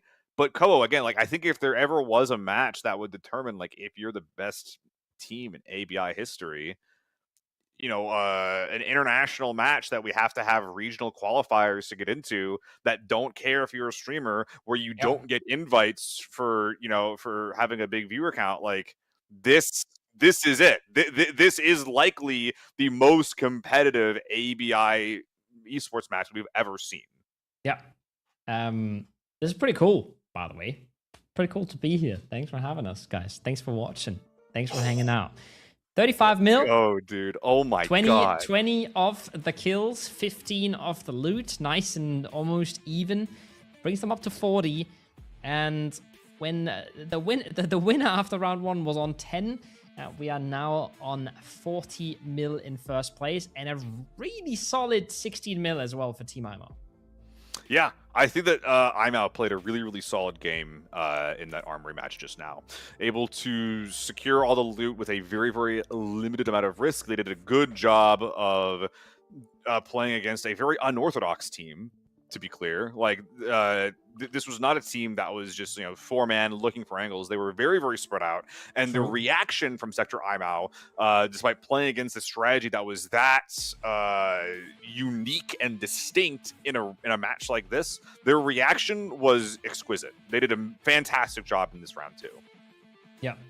I think they played that really well. They really played control and information on that outside. We also saw, for example, Baby Rage, right? Like, he's the one that gets his armor taken down. He immediately starts like anchoring on the low ground, taking his little bit of space, but not moving out too much. And then Rockstar is taking all the peaks on the high ground, getting all the information, getting all the damage in.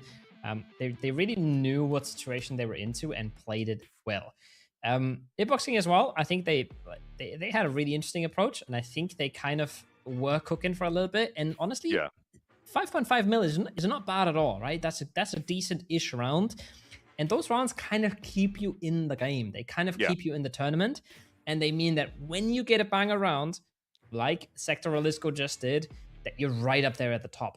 Those 0 rounds, they hurt a whole lot more than a 5.5 mil. I mean, yeah, I mean, look at Samoylov, look at Baked Jake. Imagine that if you could just, inject 5 mil into their scores, they would be very, very close to being tied for second. Yeah. Which would be a totally fine, diving point to go into match 3 from. But, a 33 mil or a 30 mil deficit, my goodness, that is going to be very, very difficult to surmount. And, the Sector Baked Jake specifically, we're seeing a lot of frustrating mistakes from them. Like Squirt just not realizing that he could be spied from that angle, and just to not bring up anything specific as well, just going up in a full 4v4 against a team where all of their armor is zeroed out and then not even being able to find a single kill. That is not the performance that we're looking for from like the NA reps, right? I'm not sure what the NA hate is all about, but yeah, guy just got absolutely roasted on stream. You can't die there. It's kind of crazy one, kind of crazy shield. He was in his inventory and he got shot in the head and died. Like there's no other way to put it. You can't die there. There was quite a bit of armor still left on the SHO squad as well, to be honest. If we're being honest, there was a few zeroed out and a few still solid. But yes, you don't want to be losing these fights. I like that they're taking them. I like that they're one of the more aggressive teams. And I honestly think it looks really big to be catching up 30 mil, but we still have 3 rounds left, right? We're not even at the halfway mark yet. Absolutely. And to discuss some more winners, by the way, the champions of this event on the player side are going to be making 200,000 bonds, 50 per person, but you guys will also be making some bonds as well. S5 ABIS in the chat in order to put yourself in the drawing for it. Winners will be picked out between every single round, 25 per rounds, and then 10 lucky ones at the end of round 5. We'll be getting the round 2 winners out to you guys here very soon. Once again, make sure that you guys have your Twitch whispers to accept whispers from strangers on, so that way that our admin, our head honcho, our head of bonds can DM you. That's gonna be 0 Ways Z that you're looking for a DM from. And there you go, guys. Look at the screen. Look at the screen. If you are looking to get your bonds, this is the list of names who can expect a lovely cash injection in their DMs from our lovely admin, 0 Ways. Yep. Gonna get a whisper. Gonna get pinned on the message as well. We're gonna show these in game again. You don't have to worry. We're gonna get you those bonds if you have your DMs open. If you give ABI a chance, all right, they're gonna give you the bonds. Okay, 2 out of 3 done. The outside dominated maps kind of done. That being said, Armory Airport, excuse me, has a chance to be a whole lot of outside, has a chance to be a whole lot of inside. We'll talk about what we expect there in a minute. But the next map we are going to is TV Station. It's the PvP Central, and it's where the teams that don't have the most variety in their map pool should feel a whole lot more comfortable. Yep. I think that a lot of our teams that are playing here today are likely about as close to 24/7 TV grinders as you can get. This is a very, very small map with a pretty long timer, so we're likely going to be seeing some very, very like quadrant control, zone control style gameplay where you get set up in your defensive spot as fast as you can, and then you kind of just try to play reactively to whatever is happening around the map as we go on. Going to be pretty big as far as like what extracts you get. If you spawn the northeast side, the timer extracts are going to be available to you. But if you're not up there, then you're going to be having a much harder time getting out of this match, likely either using the elevator, main entrance, or I really hope that you have some good conditional extracts because, again, getting out of this map, it's like pulling teeth. Very hard. I think it's kind of cool. Somebody said the other day it should probably just not the free extracts on TV Station. If they didn't exist, the map would be kind of cooler in a way, and I don't disagree. I think it's kind of a cool concept to have to fight for your extracts, to kind of have to work for your extracts. We saw it there on Armory, right? Once you have that inside position, it's pretty cool. It's pretty powerful, and I kind of like the idea of that. That being said, we are going to definitely see teams use the free extracts here. And we definitely are going to see a lot of fights around those areas as well. What am I looking at here? We're very happy to be holding a U1 in our hands, Komo. We're very, very happy. He's waving it above his head. Let's go. Looks like the parking lot is going to be where the headhunters spawn. In the meantime, bunker up at the top left is getting played. Donut already a source of some pressure here, though, as Crescenito and the rest of Hitbox King putting some pressure out. Nice and early. Loving that they're taking the high ground immediately, not sticking around the bottom side of the backstage area. Photo. We do need some work on these colors, man. We got 5 teams. We got 3 shades of green. I'm getting confused here, all right? What are we doing? Got some digital vibrance on my monitor, so it gets even harder to tell. Where's our reds? Where's our yellows? Oh, wow, a fight in directors. That's super surprising. 50 getting active. Did they take out Sura just now? No. So I think Sura was just behind the boss. He was lining up. I got Wait, is that actually? Yeah. Oh. There's no way he made it into directors. I feel a little dumb for that one. Not gonna lie. You are a little dumb, but not for that one, Seal. It's alright. Is that double boss then? That was boss in Gen as well. I'm not sure. I'm not a huge TV guy, to be honest. But yeah, that was definitely a boss. And boss does provide you some decent gear. Obviously, we have the boss tokens, brass knuckles and whatnot, as well as I think that one of the bosses on this map will give you actually just tier 6 armor. Yeah. AL Assault, if I'm not mistaken, which is fantastic Tetris. It's very, very loot dense. It provides more spaces on the inside than it takes up on the outside. I think it's 9 on the outside. It gives you 18 inside, which is frankly ludicrous. But Seal, it's also just a second armor. That's kind of big too. Like, oh, they got unlucky though. No, that's scav armor. This is the other one. This is the other one. Yeah, right? yeah. There's 2, and they both have good armors, and both of them are going to be good backup pieces for whatever armor gets rinsed, because armor will get rinsed. So this is quite nice, honestly, especially if you get to store it somewhere, if you have a player that gets to keep it, right? We all have the big strength stims. That's a nice little injection. Like, sure, you gotta put a bit of time and bullets into it, but I would love to carry a second. If I could have the choice to bring a second armored rig, I would do that any game, every time. Yeah. Reminds me of when we were used to be able to bring in backup visors. That was a really interesting set of days where it's like you kind of like get a moment and refresh it. Can't do that anymore. In that has been since removed since the ABI days of Yonder. But seen some pretty predictable play. What we were expecting at this point. One team in all the sectors, and then there's like it's just the question is always which sector is the 5th team going to go into?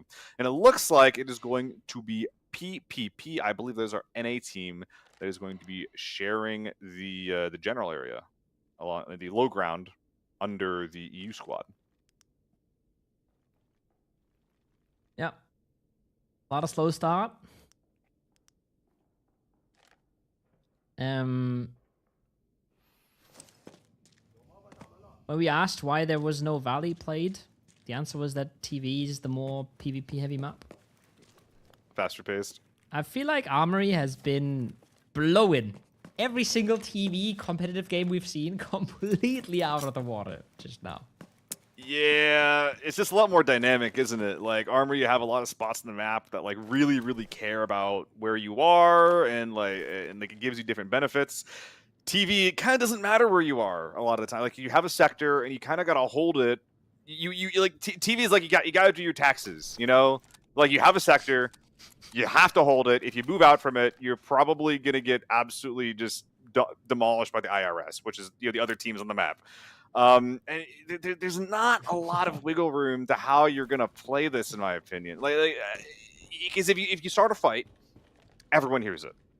And this is a very small map, so everyone's gonna be thinking like, "Ooh, should we go start part of that fight? Should we go get active?" So like already just in the context of ABI, initiating a fight is very dangerous. It's it's bad EV. It's minus EV. You almost never want to intentionally initiate a fight, especially if you know there's 5 teams left on the map. You're always looking to be the 3rd party, preferably, or even better, the 4th party or the 5th party to a fight.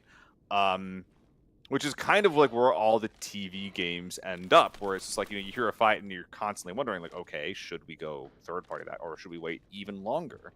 Koa, once again, I played an ABI qualifier. I made a call that we should go 3rd party a fight. That was happening. We died in 2 seconds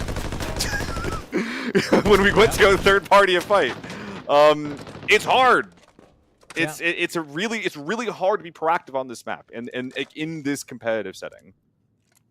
I think the one thing that you just do not understand from watching this is how fast you get punished and how little information these guys have, right? Once you start watching this stream and you see all those tags moving around, you get all the different POVs, maybe you go start watching some streamer POVs, which, by the way, you should. A lot of these guys are streaming their gameplay live right now, and it's honestly really cool to watch their POV and listen to them. You don't have to listen to us yapping all the time, all right? There's some cool watch parties around as well. What I'm saying is, you get to see everything. You get to know everything, and the players have no idea. You hear a few shots of a U1, you hear a few nades going off. You have no idea if 3 people just died or if nobody took damage. Yeah. This is one of those situations where I've thought about it, and I've seen some people do it where you bring enough ammo. Maybe it's like specifically backup ammo, or maybe it's just ammo you don't care about throwing away, where you just spam your gun into a wall. You have your teammates spam your guns to simulate a fight. There's a lot of mind games you can do on here. And frankly, with 30-minute rounds, you have a lot of time to think about it. Like, what can we be doing to accrue value? And this is one of those questions that the best players in any game are always asking themselves. What can we do that is productive? What can we do that is actually going to advance our game plan? Most of the time in a game like this, the top of that list is don't die. But there's also ways where you can be like, can we do anything to make people walk into us? For example, can we do anything to 3rd party or 4th party more effectively? Yeah, that'll set the map off pretty fast. Let me tell you what, that'll get things pretty crazy. This might be the only mode where just you hear a mid safe and you don't actually go look to see what's going on. It's too scary. It's too scary. Yeah, no, I do agree. I do agree. The thing is, it's just like we said earlier, right? It's so hard to get that info. It's so hard to get that value. Like, I think I hear somebody spam a gun and I hear a lot of shooting going on, and there's no nades thrown. There's no GHOs you know exploding. what that is. I'm not buying that, man. Nobody's buying that anymore. There's gonna be I don't think there's anybody in this lobby that hears 2 U1s going off and thinks, oh yeah, okay, that's a banger team fight with 3rd party. All right. I like what our directors team is doing. So we have 2 people holding directors, making sure that no general team goes across Skybridge. And we have 2 of them pushing off towards library and couches, which is super interesting. Couches specifically, very, very risky, very easy to third party, especially from the teams over in music, as well as, you obviously always get hit in the side by our general team. So I don't know if I necessarily love sitting here specifically, but I really, really, really like the stretch to library. I think that library lets you control a lot of space around the map. It lets you deny other people's rotates, and it's a bit of a surprising place to hold while simultaneously being decent enough to defend. Is it better than just holding the quadrant that you get to with directors? But it is at least a little bit more proactive. It gets you a little bit closer to those timed extracts on the northeast end of the map under music, and around music rather. It's probably the most proactive that you can safely play. I like it. I like the space. I like the couches as well. It's not the best spot to fight out of, maybe, but it's a really good spot to be reactive. You're really close to elevator, making it into gen. You're really close to cat, crossing on anywhere. Yeah, like a highway, the other right? side of the map. You're kind of in a position to react and in a position to listen. And that with library control, with director control, I think that's a pretty good spot to be in. Yeah. It's not a spot that you want to take a fight from, but you want to control it so that you can actually do things on the map. It's like when we talk about other maps where it's just like, hey, like if you sit in a corner, you're not going to hear anything. And even if you do hear something, you're probably not going to be in a close enough or a good enough spot to actually be able to meaningfully affect the map. Couches is one of those things that prevents that. It lets you actually react quickly. It lets you get the information, lets you get the audio in the first place. Something interesting that we're seeing in the back here, though, from Pikasen, rest of the boys across up with their music, is that it looks like we're like really tightly set up in a back hallway somewhere. We're not actually controlling space on our second floor. We are giga turtled up on what I can only assume is their extract. Or somebody else's extract. Yeah. Right? That's what I was saying both. earlier about the free extracts. We're going to see some action there. We always see somebody dying in one of the backstage areas. It's not uncommon to hold that space and just try and control it for a long time, especially because, again, right, everybody kind of wants the third party. Nobody wants to get too aggressive by themselves. Here we go. These guys, they said about themselves that they are TV station mains, but solo ops. So same, but different. Yeah, we were have to use some util to get to control a spot that we probably should have been controlling already. It's not a huge deal. It doesn't really matter. But controlling this area around music, your back's to a wall. Like you can't move up because then Donut shoots you. You can't flank out to the left because then Library shoots you. Like it's a space to be, but my goodness, is it claustrophobic? Yeah. I mean, the only thing worse than holding music is holding below music and always just worrying about somebody just peeking down on you, jumping on the railing at the wrong timing. That feels even more claustrophobic. That being said, I feel like we got a fight cooking up there, right? I feel like... Yeah, we're looking. SHO kind of wants to get involved, kind of wants to get a better idea of what they're looking at. And I think whenever a few shots get exchanged, that might kick off. As right now, a lot of audio is getting across, but nobody really wants to do anything until it explodes. 13 minutes left. Okay, When things pop off, there's not going to be a lot of time. Nade's coming out. Looks like Mega had his helmet dinked 2 or 3 times here by a Mega. Scooby-Doo peak, one low, one high, coming out here on this angle.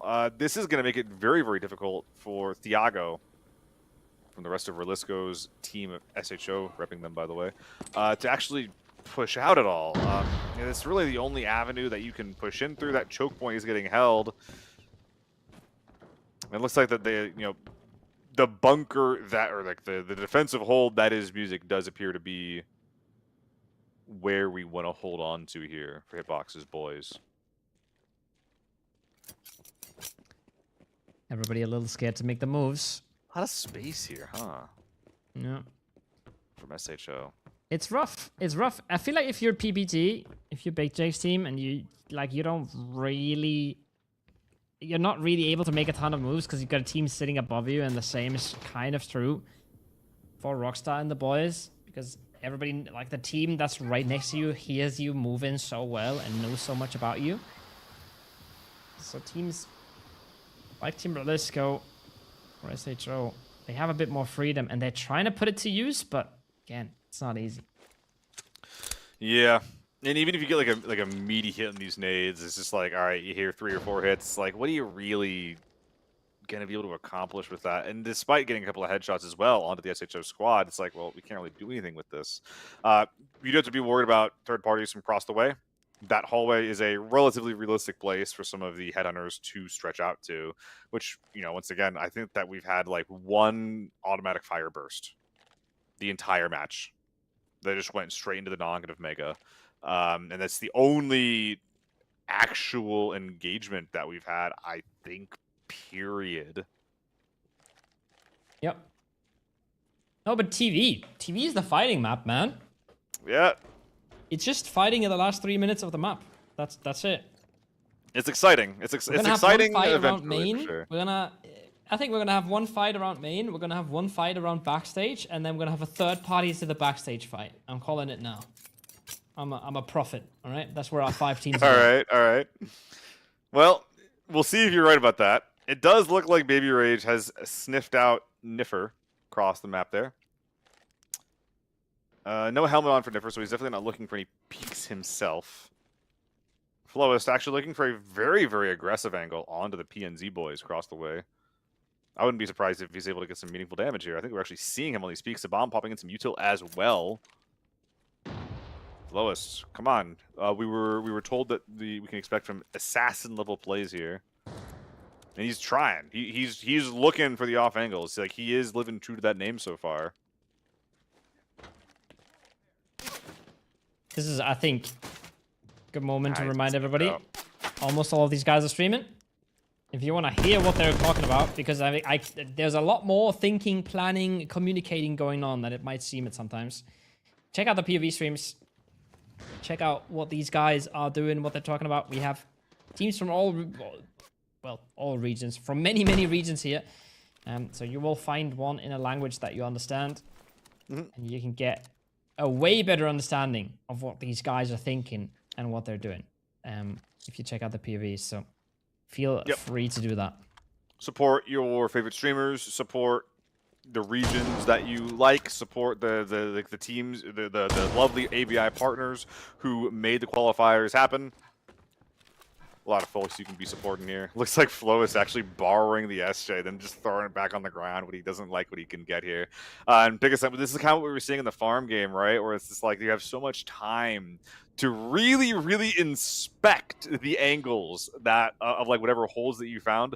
Crazy, crazy tight pixel peak here. Being found here by Pickasent. Well, they're holding it down. They've got 8 minutes and 30 left to do a little bit more of that. PvP, they're starting to move. They're starting to take some space. They're moving away from the headhunters. And that might be the first little brick that falls and sets us off on our little cascade that we're about to experience. Because we are going to see some action. I promise. It's just going to take a while. Yeah, it's going to be gnarly. It's going to be gnarly. If there's ever a time to get like those POV feats up, gang, like we're getting there. We're getting there because we're not gonna be able to hit everything. We will do our best, but it is going to get wild. In the meantime, our general team, Buggy, actually moving out of general into the hallway, trying to control Has. That it looks like some of our NA lads have stretched over towards. They're actually not hanging out under general anymore. They're stretching out closer to SHO. This is going to make them more prepared for a third party, but Buggy getting a hit marker on that nade means he knows that Brackus is here, looking for the pre-fire sprays on that head glitching angle. Can't find it, but we're starting to see people, like the cracks to form. The pressure is building as we start to take more risks as the timer continues ticking down. Yeah, taking more risk is true. It is also true that they are taking about as many risks as the average solo ops player on this map at the moment still. It's gonna have to heat up a little bit more for things to pop off. 50 cal though. Are starting to close the gap here. There's a little guy with a stick in these lobbies. Like, he's invulnerable. He's just a little stick. He's just like, hey, he just pokes you if you're sitting around for too long. Like, hey, do something. Do something. Come on. It's time. The voices in their head already do that. Don't worry. I mean, yeah, like, we know that these guys, they want to be aggressive too, but, you know, what they like as more than that is not dying. Meantime, though, SHO taking angles. Really big push. Util starting to come out. What is the rest of the lobby going to do to react to this? In the meantime, Mega looking for some nice, gnarly pre-fires. Does find some more damage as Thiago continues to push up along that right flank. It's a tough angle to push, and it's a tough angle to peek back into at the same time. So everybody's trying to be a bit careful. Util comes out to facilitate the push, and there's the third party. There's 50 cal. That's the space they garnered earlier. That's the area they grabbed. Now, maybe able to make something work off of that, but again, everybody else is moving as well. Niffer is still hearing HHC in the background, so they're playing a lot of different games right now, 50 cal. 50 cal are getting gnarly with it. Yeah, they have to hold their back. They're sending Fink up to get some third parties under. Looks like a few players have been taken down here as Sibam and their sort of SHO have all but taken control of music. Now we have that same problem, though, because this area pretty claustrophobic, especially in the face of all of the space that 50 cal is controlling. They can't even really secure those bodies comfortably because 50 cal's net is spread so wide. Yeah, and that's what I thought about earlier as well. That's the backstage control. It's pretty epic. But it's pretty hard to deal with at the same time. The fights are going to be happening outside of this. But we've seen this before. We've seen Team EU come in expecting a third party to fight and get absolutely shredded by a flank they didn't expect. And once again, this can happen again here if they get overzealous. Because then suddenly there's just two guys creeping backstage. Yep. This is one of the best places to hold, too. It looks like you see the red smoke. This is their extract. So controlling this space means that if they get a kill, they can just instantly send someone out to well, quickly leave. I've never really seen the 6 drum mag tech, by the way. I've always just seen people bring 2 or 3, then repack them. So pretty interesting stuff there. Makes you always ready to fight, I suppose. 50 cal taking the space as SHO has been pushed back, potentially into the waiting arms of PPP, the NA crew, repping Baked Jake here. 4 minutes on the clock. Multiple fights kicking off all at the same time. NA, here's the info. They are getting involved. They are getting closer to this. They still got a lot to deal with on the other side, and they still have to make the push. Unless they have a conditional right behind them, which I severely doubt. They still have to make the push. Right in full effect. That's a bit of damage coming out. That's a connection being made, and once again, that clock is ticking down, Seal. Favorable trade from Fink as they're trying to push these guys back toward the spiral staircase. Decent place to hold, very hard to leave.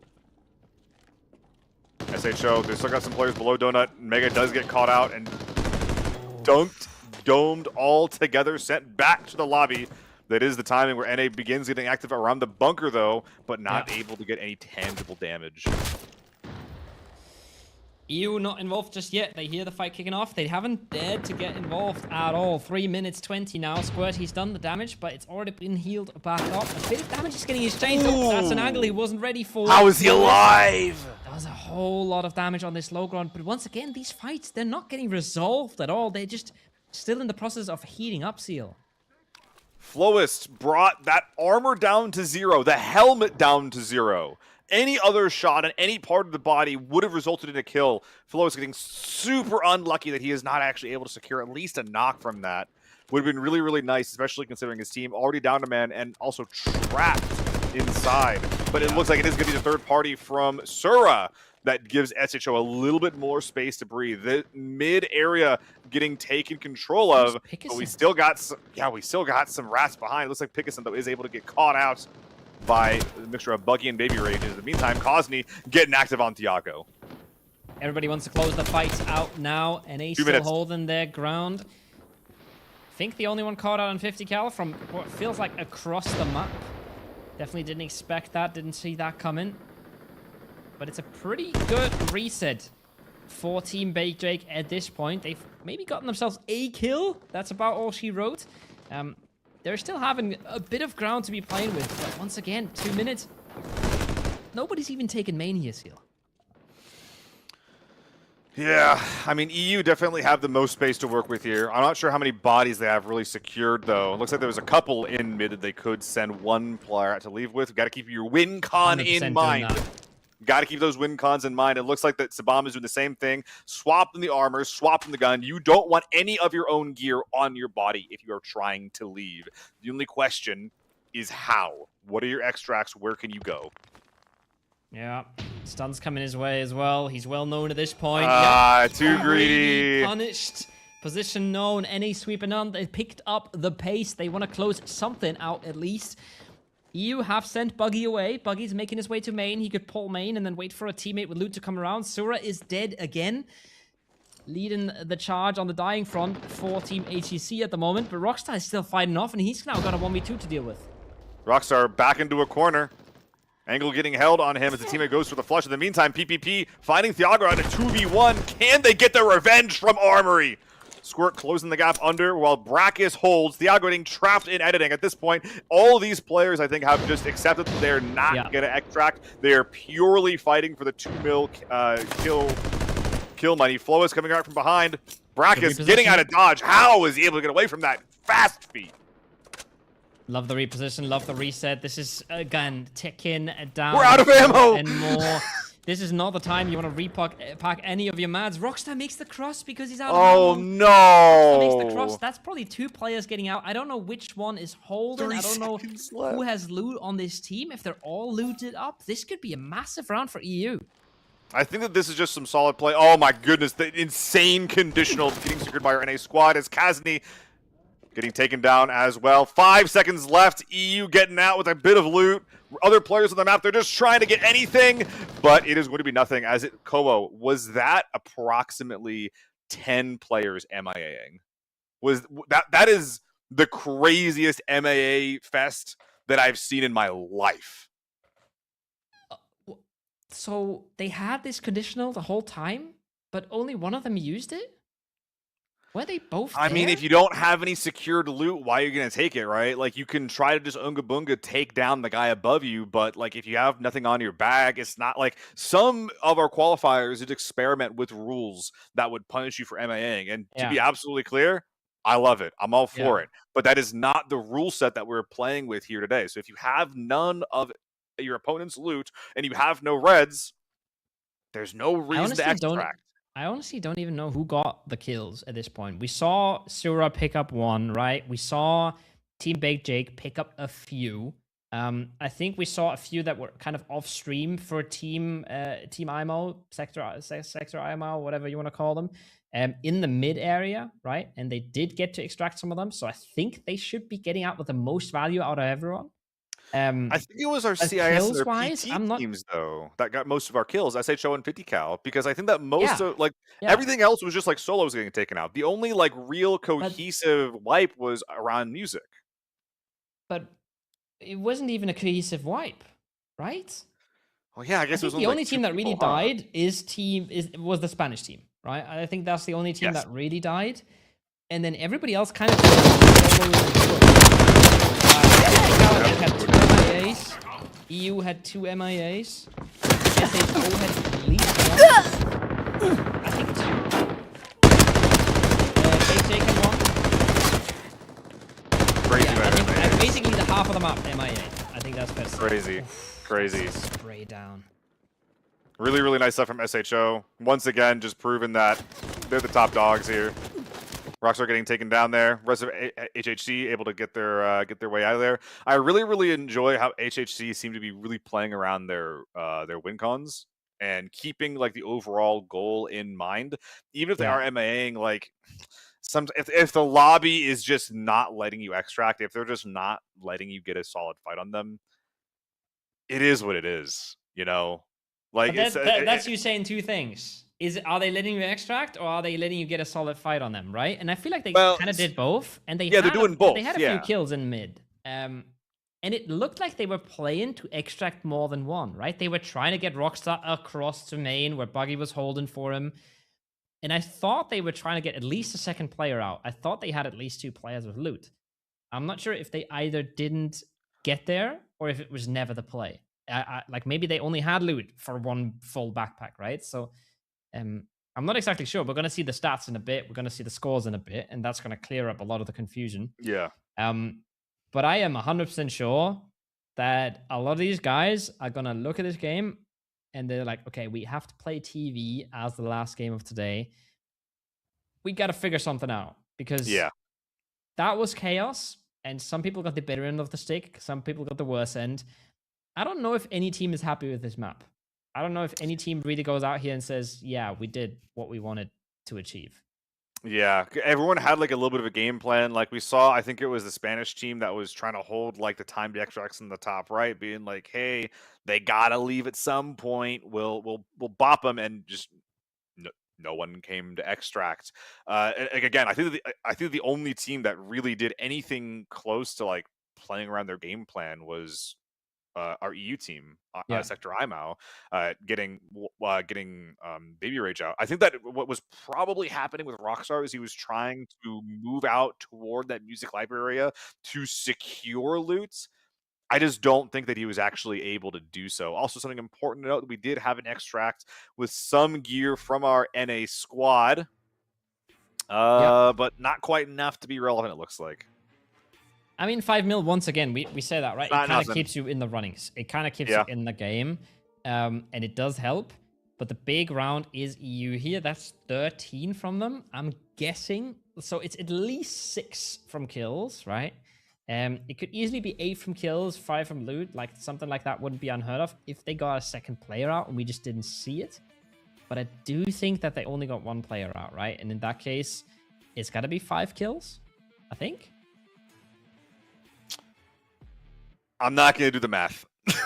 I don't know. Yeah. I don't know. Like, that game was so difficult to follow, crazy. Especially when you just consider like the angles. It's like we literally have some headhunters that are shooting it, doing it across the map. We got them rapping over toward music. We have like there's people high and low shooting up and down each other. It was so difficult to follow, and it was so, like you said, chaotic. Like the game plans were not. I don't like you said, and no one was able to really get their game plan done. And the really frustrating thing too that we saw during that was people getting greedy with it too, right? Yeah, and I mean, I kind of like it. But I want to point out while we're on this graphic, I really want to point out one thing, and it's that it's so cool that kills are now worth 2 mil, and this means so much more. And so many of these guys are getting good frags out, and it's changing the outcome of their game, right? This was a really low kill round. Usually a lot more people die, and that's why some of the rounds give out more kills. But getting 6 mils, despite not extracting a single player, is something that just wasn't really a thing in the past, and I really like that we've made that change. I feel like it values taking fights and actually winning fights so much more now. It does kind of promote just going for the MIA strategy at the same time too, though. I think it's kind of doing both things at once, where you do what you can to like never die, try to stick around, extracting as less value. It's a double-edged sword. Look at the teams that are at the top, right? They're not MIAing as much as the teams at the bottom. True. I just really liked what Owen came up with. I really liked what he came up with. Yeah. Where in his finals there was just a straight up penalty if you MIA, and I think that was it's a really compelling thing to light a fire under our players' butts and be like, all right, we gotta go, we gotta play to leave. That is what ABI is at its core, is you are playing to leave. Yeah, that's fair. That is fair. I think this is our kill points, right? Oh, you were right, 5 kills. Yeah. There we go. That's pretty cool. I didn't know we had this, but we do have this. Yeah, so 5 kills goes a long way, and that means they only got that 1 player out, but they got that 1 player well fed, and that's pretty cool. That being said, you can feed yourself. You can feed yourself some nice bonds if you get into the giveaway right now. By the way, not that anyone cares. You don't have to spam it the entire broadcast, all right? It doesn't change anything. You only have to spam it when we bring this nice little screen up and when we tell you that you should now type S5 ABIS. But I know I can't change you guys.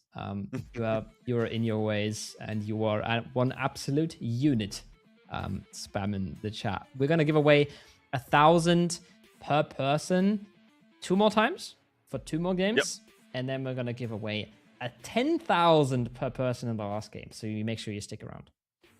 I pinky promise you guys are allowed to talk about the game during the game. You will still be in the running to make the bonds, but yeah, we'll be getting that out to you guys here pretty soon. It looks like, by the way, that there might be a slight issue with the method of getting it to you guys.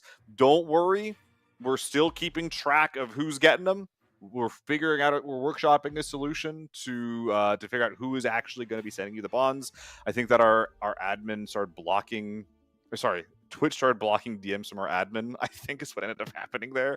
So Nice. we'll figure something out. But in the meantime, please, please, please, if you have signed up to try to get these bonds and you see your name on this list, keep your eyes out for a DM. We will send you guys more details on how to actually receive them when we have them. We'll have a solution for you guys by the end of the stream for sure. Yep. 25 people getting themselves a nice little bond in ejection. Okay. Good Titan, let's go. We are 3 out of 5. We are getting to the point where the leaderboard kind of matters. We're getting to the point where it actually does kind of matter what scores we have. Before we move on from this, current solution, new account to look for from your Twitch DMs, Ken88883. That is KEN 88883 that you're gonna be looking out for. So that is our solution for now. And if it breaks again, then we'll figure something else out. But for now, that is who you can look for to receive your bonds. Congratulations again to the winners so far. Yeah. Got a lot of winners in chat, got a lot of winners in the game, but we are going to figure out who the winners are in a little bit. We are going to be going to Airport next. I think one of the more interesting maps, it's not one of my mains, but for this, I think it's really interesting because the variety is kind of there. There's a lot of different things you can do. A map like Armory, for example, I really like, but it's really simple. It's easy to understand. A map like Airport, you don't really know where a lot of the fights are going to kick off.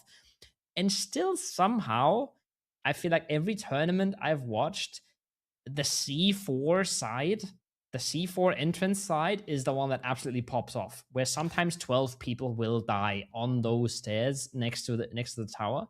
I haven't quite figured out why everybody gravitates there, but it's really a theme I've been seeing a lot. I mean, well, the C4 side, if you're able to get in through there, that's like one of the easiest places to hold if you're actually able to like get inside of Control Tower. So if you're able to get in through there without opening a lever, it's just like one of the best defensive places to hold. And that is like a theme for, high level ABI, both in pubs and here. Like you just hold the best defensive spots that you can. And if a team walks into you looking for a fight, you're likely going to win that because, the spot lets you defend better.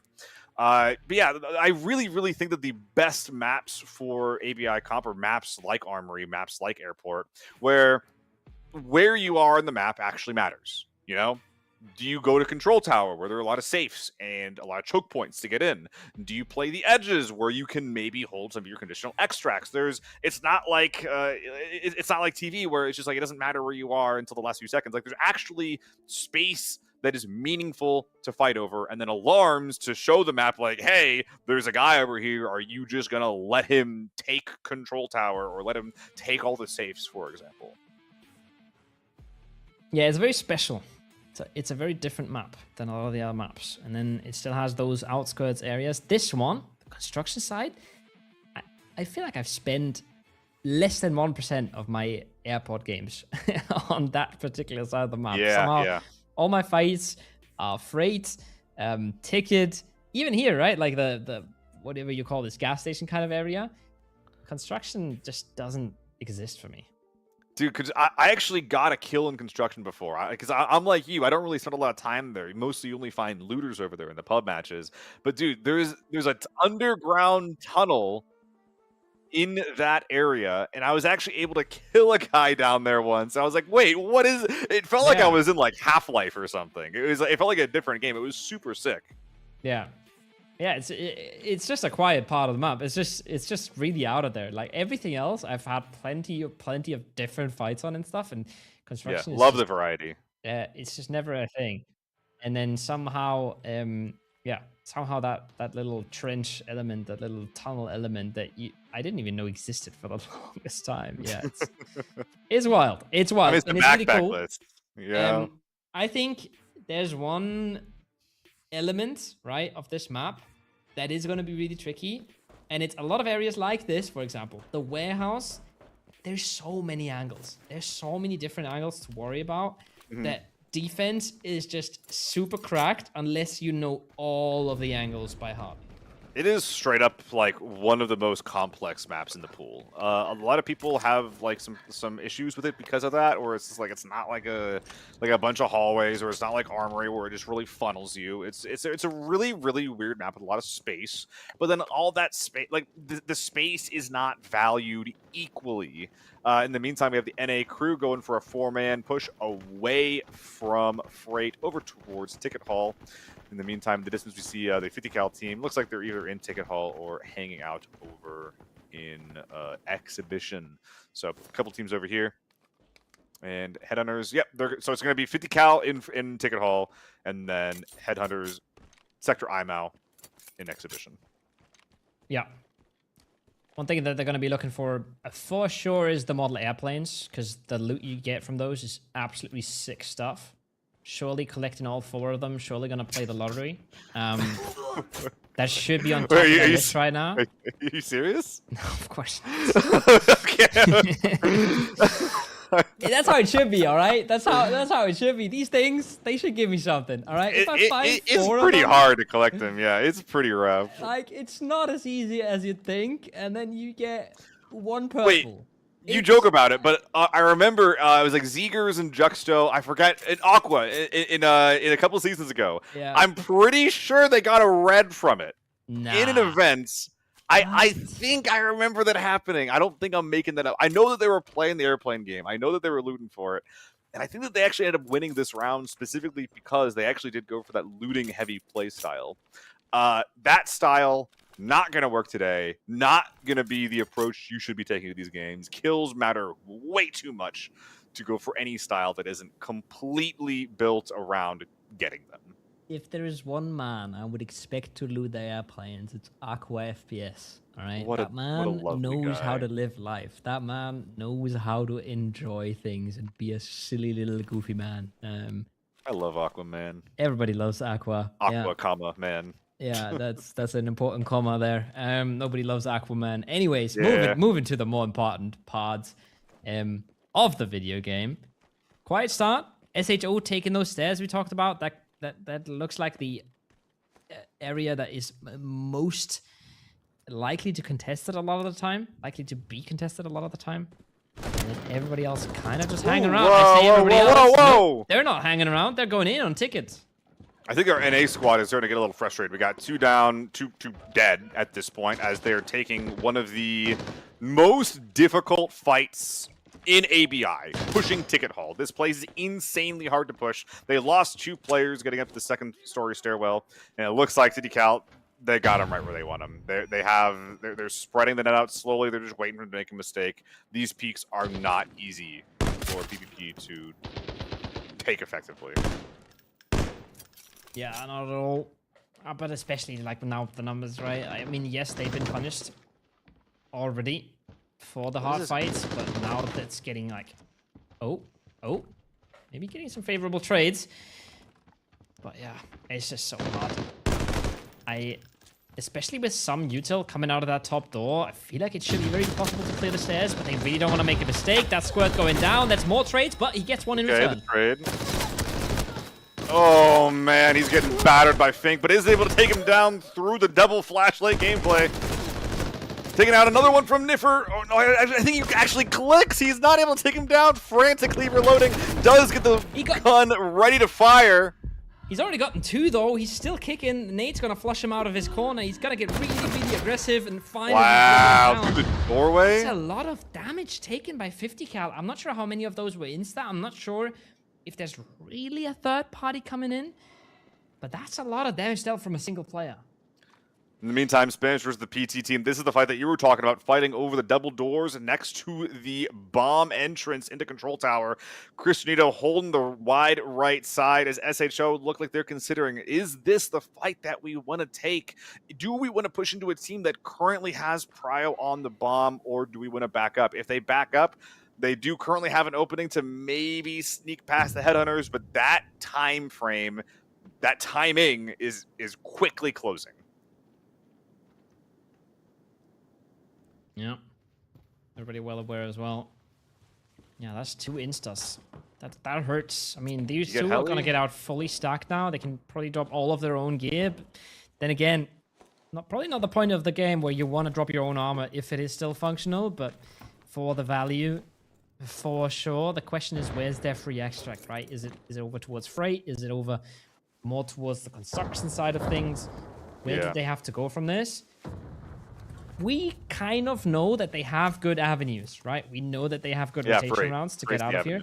They don't really know that it's all that chill. And I've just seen a stun fly by. I'm not sure if that's just a safety stun. I guess they're just making sure nobody's creeping up their toilets. Because HC didn't seem to be going super fast for this. Something I want to highlight here really quick. They're taking their time because they know they can. We saw someone get punished really hard for trying to min-max last raid. Something that you can always do in these raids, if you are just trying to swap your gear as fast as you can, is to literally do just that. You swap your helmet, swap your armor, you swap your rig, you swap your bag, you drop your gun, you take their gun. And that right there is like 3-ish mil of value right there.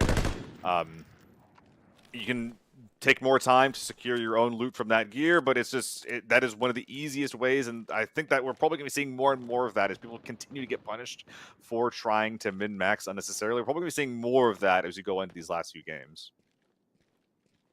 Yeah, I think it really depends, right? Because like we've seen a lot of situations where you really had absolutely no time to loot. This is more of one of those situations where they might have the time, they should have the time.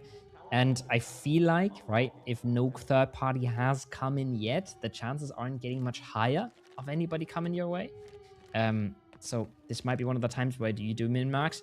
This might be one of the times where you start hiding your own gear in boxes and close them and do funky stuff like that, right? Because you don't want to be, you don't want another team sweeping through ticket and just picking up, like you said, like 3 mil off the things that you dropped. So this might be one of those optimizing times, but 100%. A lot of the times, we've seen players getting away with crazy loot literally just by pressing F on a backpack. And that backpack was already fully packed by somebody else, had a ton of loot inside it.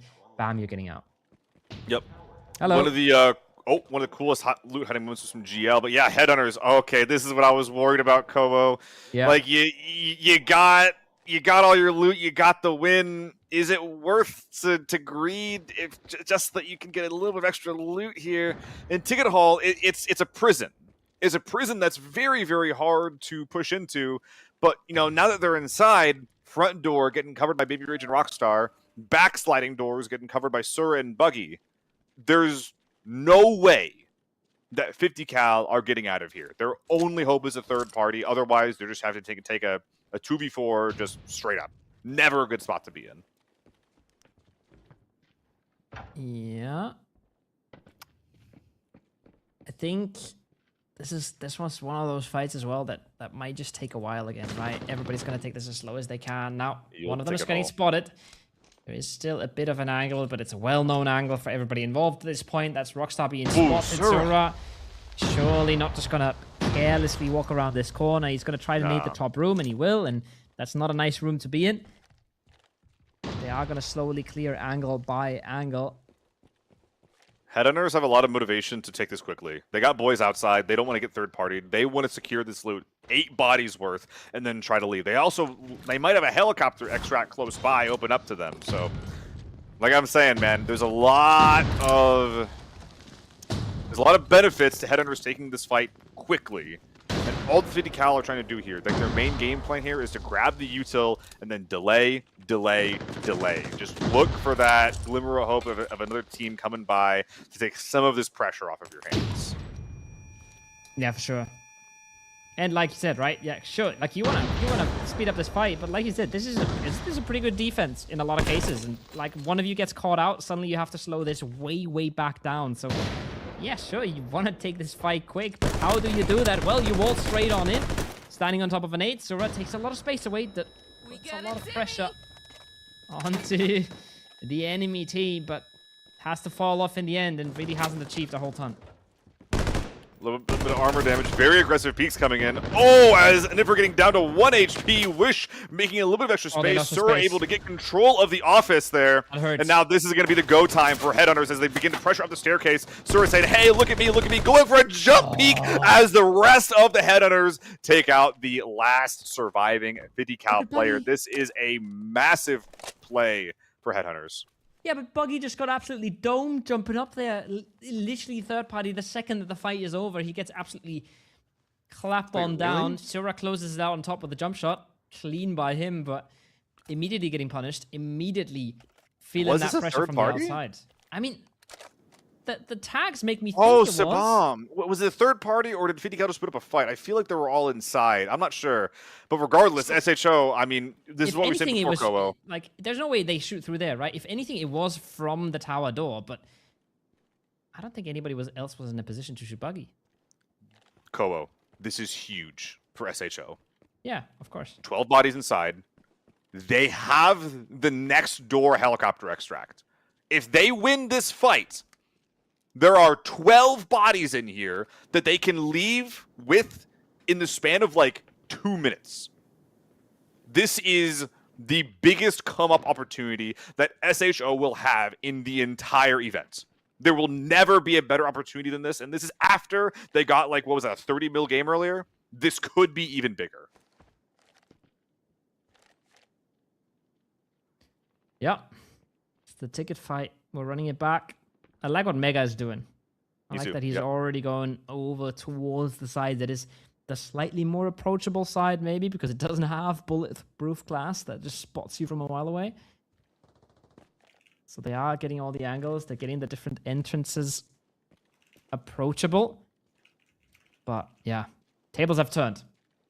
It's now Team HHC that's just slowing it down.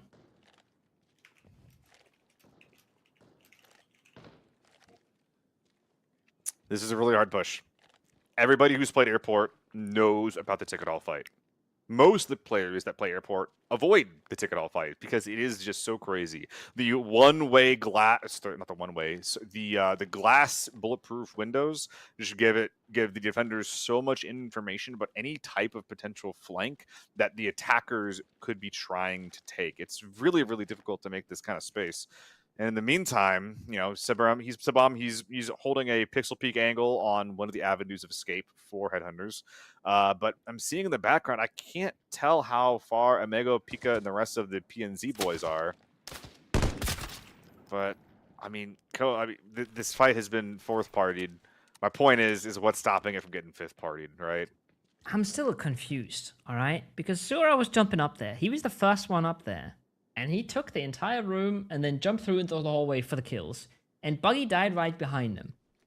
So, if Buggy didn't trip and stub his little toe and die because of that, then it must have been Team Radisco from the inside. Not Team Radisco, sorry. Excuse me, that's the other team. 50 cal. No. Like, because 50 cal was just in the hallway. So, the only angle to kill Buggy is the window angle, right? There is no window angle. There is no window angle. There's a bulletproof windows. Yes, there is a window angle. There's absolutely a window angle to the doors. Where Buggy, look at where Buggy is. He's on the jump up. Where you peek out towards the doors. Yeah. Oh, towards control tower. Yes. So I think he must have died. I think he must have died to Magua, Cristianito, someone like that. Are they out there right now? They are on the doors. They are. Yeah. That must have been what happened. I wasn't, like, we don't have the x-rays on, like, or we can't see the x-rays, so we actually can't tell how close Magua and the rest of those guys are to this fight. If they're in control tower or if they're at the doors close to ticket hall, very, very hard to tell. If they're at the control tower doors, then this fight just got a whole lot messier. Yeah. Because that means that SHO, if they initiate, they're going to get thirded. But the bounty here is incredible. The bounty's crazy. Yeah, the upside's insane, but once again, they don't know that, right? They don't exactly know how many bodies are in there. They don't have the full picture. No, I think Nobody that has they the full do. picture. I think they do. I think that if you hear a fight that's been happening in Ticket Hall for the first 20 minutes of the game, and you hear the equivalent of 3 teams worth of util going off, I think that you have a pretty good idea that this is the place to be. Yeah. That there's probably a insurmountable amount of bodies on the inside that you could claim. And then what do you do about it? That's the hard part. Yeah. That's the hard part. I don't think that team is at the control double doors, by the way. I think they're too far to the right now. I'm not sure if production's here. If we could get a look about what the what our third team is up to, but PNZ is up to. It's pretty important here. But yeah, I'm checking the VOD, and I am right. He died from control tower. Okay. In the meantime, SHO able to continue to wrap the big old net around, getting control of the bathroom, as well as the bottom floor office, and even the front door.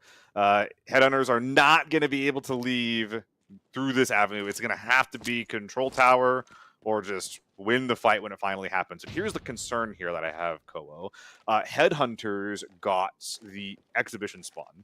I think that means that they're double dog tag helicopter extract. I'm pretty sure that means it's like the top right one and not the one next to Ticket Hall. This puts a lot of pressure on Headhunters to find some kind of solution to get out of here. That it will happen sooner than later.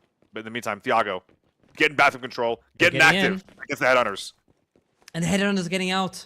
Oh, that's big. Oh, that's so big. Oh, that's so huge. I love it. I love it. I think none of them is right weight, right? They're just packing up 1 player each, and they are getting out of door. That being said, where they're going, they gotta be going towards this direction. There's no other pathing for them to take. They might miss each other like ships in the night, but they might as well hear each other.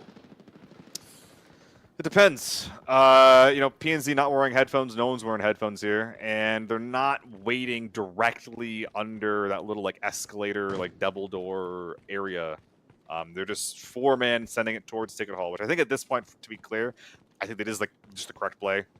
There's nothing else happening anywhere on the map. You need to get active in the PvP. The safes are not going to be enough. The reds are not going to be enough. The only thing that matters is the players, the kills, and their loot.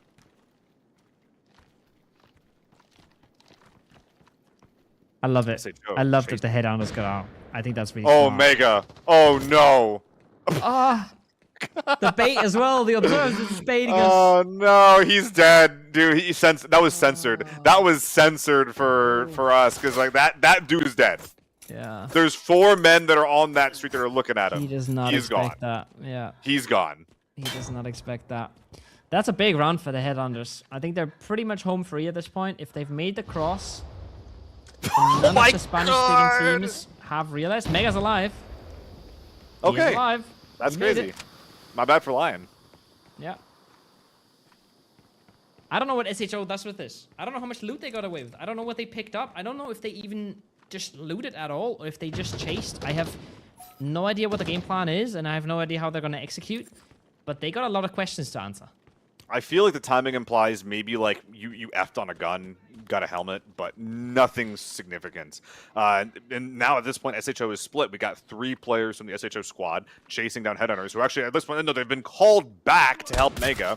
And then Mega running for his life as an entirely new 4-man that is completely fresh, still yellow weight from all of their own gear are now popping up here. Something quick to note here, you definitely could be popping a strength stim here. He doesn't have one going. Hopefully his speed or his mobility does not impact his fighting performance here. Yep. 6 minutes. We just saw that I think they had the red smoke, so that they do have this helicopter extract. I do believe that's how it works in the Observer client. Also means anything they pick up here is massive value that they're getting out with.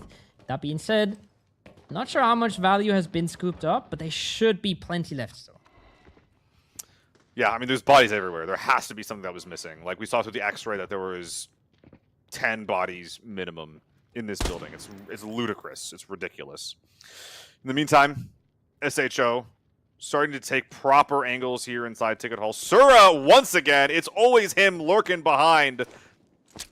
Did not have any loot. He was not yellow weight, and he is going to spoil the hell out of this play from Cristianito and the rest of the Spanish boys. Yeah, I think he already picked one up. That's why Cristianito was going back, right? I think he might have already found one. I'm not sure if that's what happened, but he is definitely trying to clear the flank right now. He's trying to speed this up. He's not waiting around as well, so must have a pretty good idea of Sura's location. And it's a double-edged sword, right? He's playing a dangerous game here, Sura. As much as you can do damage, you can very easily just deliver a whole kit as well. Yeah.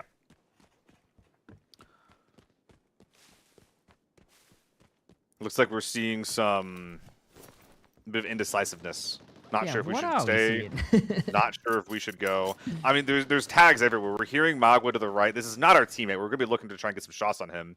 There's SHO. They've just lost a lot of cohesion through all the solos and things that are happening here. Oh my goodness! A pixel peek found by Picasent here, knocking Thiago. Follow-up nade trying to secure it. Cristianito's out, by the way. He died. Must have been Sura. Yeah, probably Sura. Must have been Sura. Making a hero play. Would love to see his POV at some point here soon. He is trying to keep the dream alive for the EU gang, keep those numbers up, but the follow-up util is not enough to take this player down. Flowist able to bring Thiago back from the brink. No follow-up play from Picasent possible here. You can vault that fence. It's really difficult, though. Not sure if Picasent knows about it. I'm not sure if he's willing to go for it, considering the SHO have now basically sent all the boys over here to try to prevent Picasent from making any kind of aggressive play. And in fact, no, it is Picasent himself who is ratting, waiting to be pushed from the teammates. Sora's still lurking in the shadows as well. Don't know if he's been able to bag up his kill and leave. I don't think so. I don't think the timing really works out. Mega. They want to make things happen now. They got 3 minutes on the clock, but they've lost a lot of their timing windows.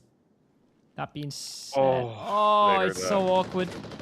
Does Mega hear this? It doesn't even matter. He's already down. That's a player from a different angle. That's Magua doing the damage. And that means that Picasent now can get on the flank, can get on the unexpected angle.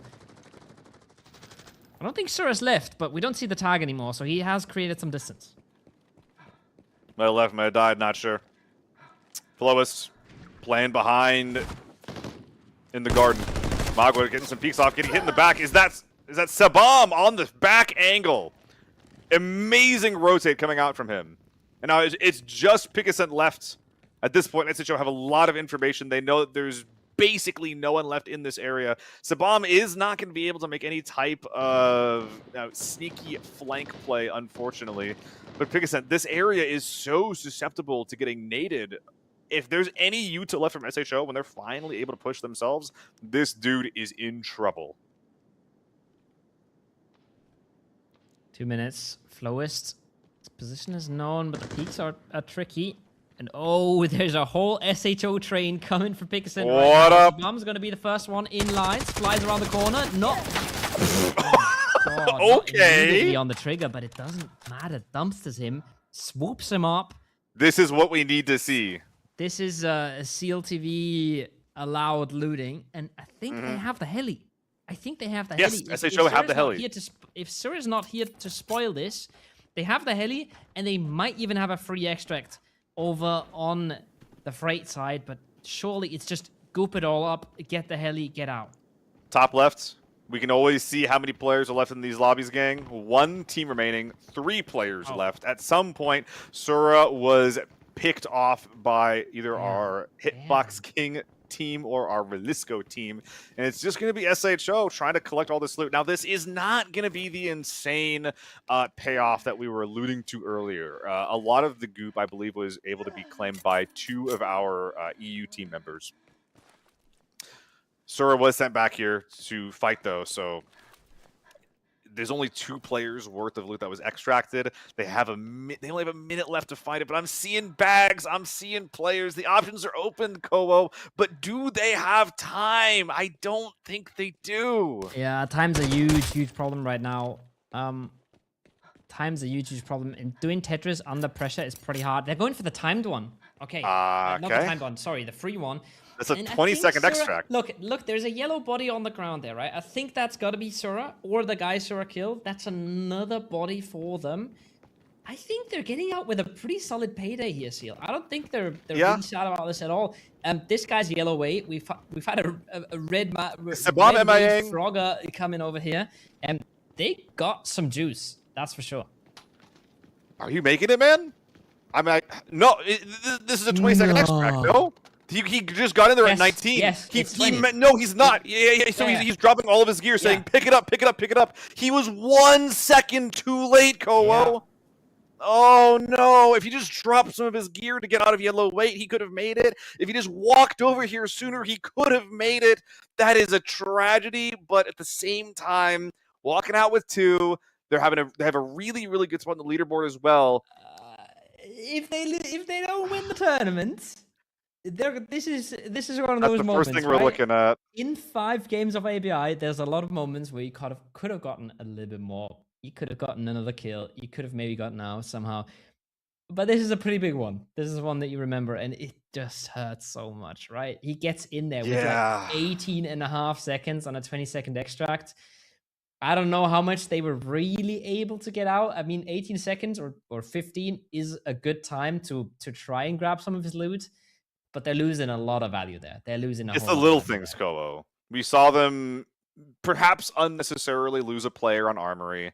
We're seeing them perhaps definitely unnecessarily losing a player here on Airport. They're literally like they're walking out of every single one of these games with incredibly good positions with so many players up. It's just the little things that are slipping through the cracks for this team, like showing up to an extract literally a second too late, not respecting a solo when you're 4 people up, just looting up. Yes, but they're clearly the most consistent team at the moment. Yes, I think EU, absolutely. Sector IMO is doing a whole lot of work. They're really putting in the work. They're really doing really well. But that is the best team in this tournament right now. And this is not an easy tournament. And they just kind of dominated what was a really sloppy, really weird, really uncontrollable outside of ticket fight, right? Sura coming back to grief them makes it a little bit harder. A Spanish-speaking team all split up, all over the place, sitting in bushes, being sneaky about everything. That was really hard. And they came out with 3 players. Yeah, okay, they didn't extract 3, but they're doing a whole lot of work right now. Powder Keg team on display right now. The NA squad, they're just here to take names, look for fights, and it feels like a lot of the time this is the team that is just kind of like getting active, getting crazy in the lobbies, and we're kind of seeing that playstyle getting punished quite a bit. But yeah, every single one of these clips is going to be in or around Ticket Hall because this was the place to be in this game, Kowo. I love it. I love it. I love the aggression from HHC. I think they did really, really well there. You see it there. Yeah, Magua. That's Agua just punishing a little bit. That's 2 players extracting with a whole bunch of loot. And Sura getting at least 1, right? So that's another 2 mil there. But he also does feed quite a bit of... How does Sabam win this, by the way? I am honestly not sure. I think he must have absolutely dumpstered him in the head because he shouldn't be winning this out. Plus T1 nerf, right? I feel like I keep seeing the situations where it's just like I'm scratching my head and I'm being like, if you had a better gun, would that fight have gone better for you? Like I'm seeing T1s, I'm seeing H4s.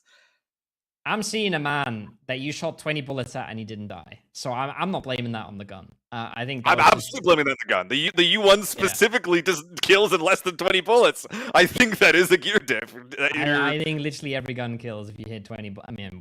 20 bullets with tier 5 ammo. But yeah.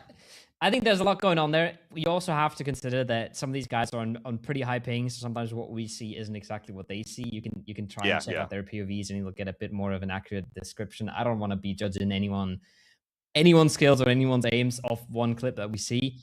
What I can judge is that things are going really, really well for SHO right now.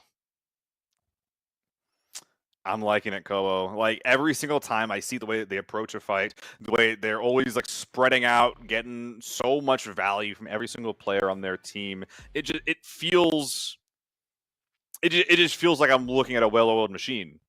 I love watching them play the game so far. We'll talk more about them when the scores come up for the next game, for this game. But for now, I want you guys to make your number go up. 200,000 bonds getting divvied out between all of you viewers. S5 ABIS is the code that you should be typing in chat. You can type it now. During the game, you can talk about the game right now. I want to see some spam because in a minute here, 25 lucky winners are going to be making 1,000 bonds. And at the end of game 5, 10 winners are going to be making 10K bonds. That is basically like 1 or 2 entire military supply bundles paid for free. Yeah, pretty big. This is the last one where we have 25 winners per game. So get your Season 5 ABIS in. Not that you needed any more motivation. Not that you did. But this is one of those times. And once again, you'll get a message from a mod. Make sure that your messages are open. I think there's even a link in the pinned message, at least there was earlier, about how to open your DMs. And there's the winners. And that is 25 people walking away with a nice bunch of bonds. Have a good look at this. But we're also going to pin this to a message. I'm going to put that on the side of your screen. So don't worry, you're not going to miss it. Jingle, jingle, jingle. Look at the screen. This is where you get the bonds, gamers. And once again, guys, unless this has changed, I believe we are still looking for a message from Ken, K-E-N, 88883. That's 4 8s. So keep an eye on your DMs. We'll get you guys your bonds lickety split there. But Koho, that's gonna be it for all of our all the new maps. We're gonna be going back on round 5. Yeah. To TV. We're gonna go back to TV. We're gonna go back inside where gamers belong. All right. We're getting out of the sun. We don't belong outside. Yeah. I hope that somebody's cooking. All right. I hope that somebody's cooking. But something that you said, like just now, kind of stuck with me. And you called Team Baked Jake the powder keg team, and I think that can really happen. Yeah. One team getting aggro, getting aggressive, forcing a fight can really kind of ignite a lobby just like that. And that is literally what we could see on TV now. We're not going to be seeing our scores, I don't think, before we go into the game. We're going to try to get them up. It looks like that there's some kind of API data problem. We'll be getting those guys too if we can. But I can tell you right now that this is a pretty one-sided stomp from SHO and from Sector IMAU. Those are the two teams so that we're going to be looking at here. There's a pretty two-sided stomp. They're using both of their feet. They're a giant. They're using both of their feet to just completely demolish the rest of the lobby. And if you're any one of these 3 teams that are like, you know, the NA team, Spanish team, the CIS team, this has to be a big game. Oh, and actually, I was lying. I was spreading misinformation on the internet. We have the scores, and it's exactly what we said. But I think a little bit closer than we thought, Kobo. I think this is kind of in the realms of what I expected, because we do see Sector IMAU consistently getting 1 or 2 players out, and that's just kind of big. This is good ABI. I think their extraction values are really consistent, whereas Sector Relisco is kind of still riding off that extreme 35 mil raid, right? If that would have been a 15-round raid, then they wouldn't be first place right now. So they're really riding off that one high, but again, 14 mil in the last one is kind of big, but somehow Sector IMAU got out with 18. And I think the majority of that is on whoever said, we can just get out of ticket right now. We just go out on the tower side. I don't think that tower team is really holding us. They haven't peaked us. I think we can just go. Whoever made that call, whoever got that idea, got that read, and kind of won them that round and got them, I think, at least like 8 of the million that they have on that board there.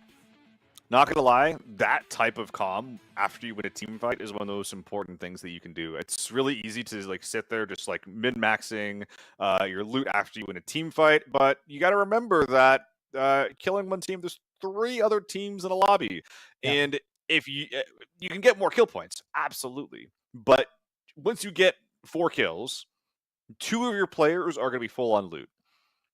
And there's only so much value that you are going to be able to get by taking a second team fight and winning it. Like, you're probably going to lose players doing that. You're unlikely to be able to even secure all that loot from either losing the players, maybe the bodies aren't accessible. There's so many things that could get in the way of you and your loot that you get from winning even one team fight, but especially a second team fight. In my opinion, and I think that this is the approach that the EU team is taking, is just like, all right, we've won the fight. How are we converting this into value? And every single time it is get 2 people loaded up and get out. And I love that approach that they've been taking. It's the most consistent points that we've been seeing. And I do think that, like, if we look at that trend, it's probably we might be seeing the EU team take a first place unless SHO can make a big game happen. Yeah. There's a world where that happens. I think there's 2 things about it, right? They're really smart about getting out, and they're also just really consistently winning some sort of fight. I think they've been really slow. They've been really pacing themselves, but they also kind of control their space. They don't just sit in a corner, right? They kind of control their space. They kind of get a good idea. They go for that TV ticket third party, but they take it slow, and they take their time with it. And there's a team powder keg, and they might be looking to spice things up a little bit here. I don't see anyone nearby. I think that they might have directors themselves unless they see some tags up here on the second floor. No, I think that we're good. I think that there's no one here to contest them. They're going to be going for a defensive play style by necessity, at least here in the beginning. In the meantime, over by the spiral staircase, it is SHO spawning in what at least I see to be the more contested part of this map, for the most part, as the EU squad. They get the bunker and the whole little TV set spawn.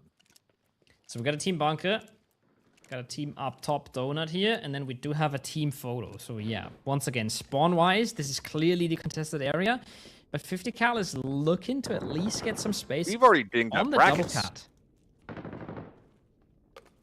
Okay. Not even ready with the stims. Nothing going on here. No region, no PK. Looking for it. Oh my god. The amount of shots that just dinged off of his helmet. I think he could have shot a headshot like 5 times. Multiple in the visor, multiple in the head. He is not going to be doing that again anytime soon. Yeah. He tried. There was a lot of angry men just absolutely dumpstering him. But, I mean, it's information, but it is also no space gained. And they would have liked to at least claim that space. Was there a player on the screen for a sec there? If we had PPP just sitting in directors, that would have been a pretty good play. But they're not sitting in directors just holding down a power position. They're kind of trying to be explosive. We're seeing the pressure. It's having a tangible impact on the game. People are already taking more aggressive angles. People are looking for any type of weakness that they can. 3 of these teams in this lobby know they need an explosive game. 2 team wipes minimum and all of their loot without losing a single player. That is nearly insurmountable. But you're probably not going to get a game like that by being reactive. You're probably going to get it by being proactive. And that, as we saw in the previous TV lobby, is nigh impossible. They got their work cut out for them, Colo. Well, hard to say it's impossible when people haven't really tried it, right? But yes, I agree. Obviously, it's better to be defending, but I love that we have PPP in here. I feel like from game 1, they've been one of the more aggressive teams. They tried to slow it down after not really paying off in the first one. Now they're really touching that fight. Amigo comes around the corner, does a bit of damage, but they're hunting them down. They're running them down. They might be running into crossfires here any second. Oh, but he has the grenade out when he actually goes for the peek. Bit unfortunate. Skedaddle pulling back over to the boxes, playing some defense. Amigo has backed off onto the interior of General. As Skedaddle, they don't want to get a shot in the back. They don't want to loiter too long in what is basically a third-party nade trap central. And PPP, I wonder at this point if they're going to be trying to mix up a little bit. We see Skedaddle going to the bottom floor and the pressure getting lifted. The gas is getting eased off by our NA crew. What is their next play? I kind of like this. I love it. We get a little bit of spice. We get a little bit of slowdown, but I think they're still hunting as well. We got somebody dipping into gas, into the parking lot here, excuse me. Trying to get up from that way. Brackus is still fishing. He's still hunting. He's looking for the angles. He's looking for the pre-fires. They want to close this out. They're not just here to mess around. They're not just here to pretend fight or bait anything, anybody coming in. They really want this fight, and I don't think they're leaving until they get it. We're seeing their TV knowledge come into play, pre-firing on common angles. Skedaddle, I believe that was our player that was going for the parking lot, has been taken down. So, don't like seeing that for the NA underdogs. We also have Baby Rage lurking in the back corner. Over towards the garage extract. Brackus aware that that could be an angle. Just delay, going for the repack. And yeah, dude, the arm, you're missing a teammate. Tap's armor is gone. Looking for a peek onto Baby Rage. Is he holding this angle? I think he might be, Koho. I think he's on the stairs. It looks to me like he's literally on the stairs, waiting for somebody to run down the narrow corridor. That would be a kind of angle I would expect, and that's a pretty nasty angle to be dealing with. Especially when you just don't have armor, right? You just absolutely melt at that point. Left peek around the corner. Finds a bit of tags, finds a bit of damage. He looks for the second as well. He doesn't want to let this go, and I feel like he might find something, but they are outnumbered now. They need to go big, and they know it. Going for some repacking. Tap holding the angle. Nade's coming in. I think yeah. Trying to preserve that armor. Don't want to have that face shield crack any more than it needs to be. As Squirt finding a bit of pressure on Amigo does go get traded out, but it's a trade with your player dying and the other player knocked. So you need to get aggressive to secure that value. Cristianito trying to save his teammate's life, putting out so much pressure with the H4, but cannot find the damage. These players getting knocked down to one shot, and now it is two players crawling on the ground while Brackus and Tapt put themselves back together and keep the pressure up. They need to secure these knocks. They didn't get Amigo out. They didn't get Amigo actually flushed, so not a ton of progress. Either player got flushed. Not a ton of progress for PPP, and they've lost all of their armor in this seal. That's just...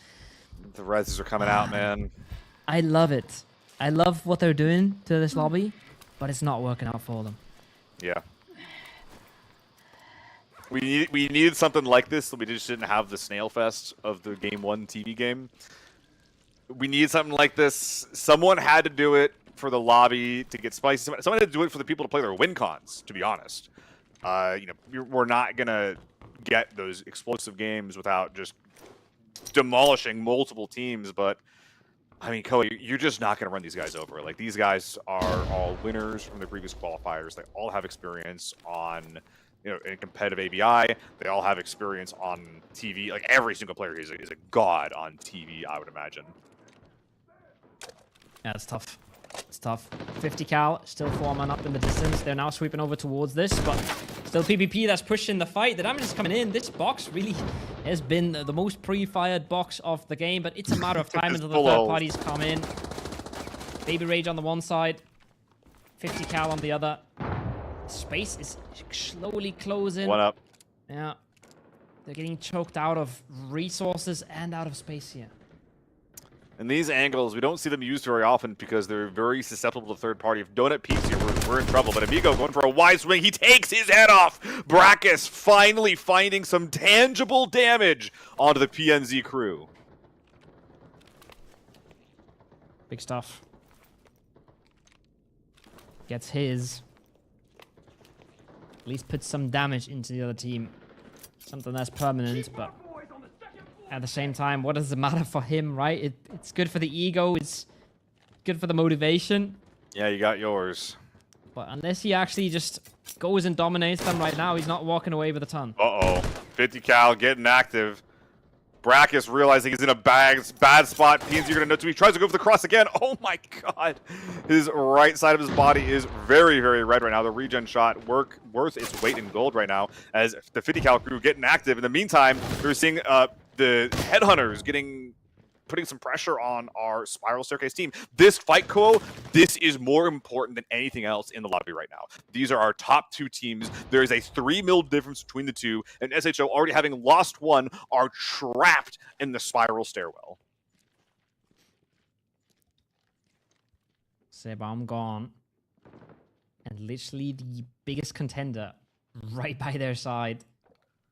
This is where the tournament gets decided. This is a weird slowdown when we've come from the crazy aggression, right, that we've just seen. But this is where the tournament just absolutely decides its winner. quick note, top left. Teams remaining 4. Brackus has fallen. NA is out. They are not going to be your winners on the day.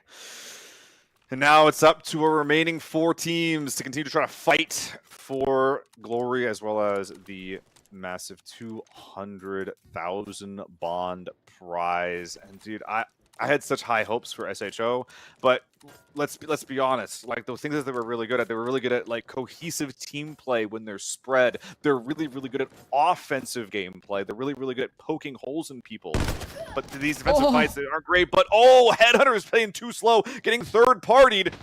Rockstar getting taken down, and they know 50 cal is getting active in SHO. They're realizing this is their time. They're trying to swing this out. They're trying to close out Buggy on the other side of things. Buggy has so much pressure on his shoulders right now. He's got so much to deal with. He just wants to dip on out, but I'm not sure if he can. Can Sura find anything on the low ground? Sura's gone. He's not even in this fight right now. He's just sweeping all the way to the other side of bunker. Oh my god. Good luck, buddy. I'm not helping. Buggy's in hell. Buggy's in hell right now, man. This is not good.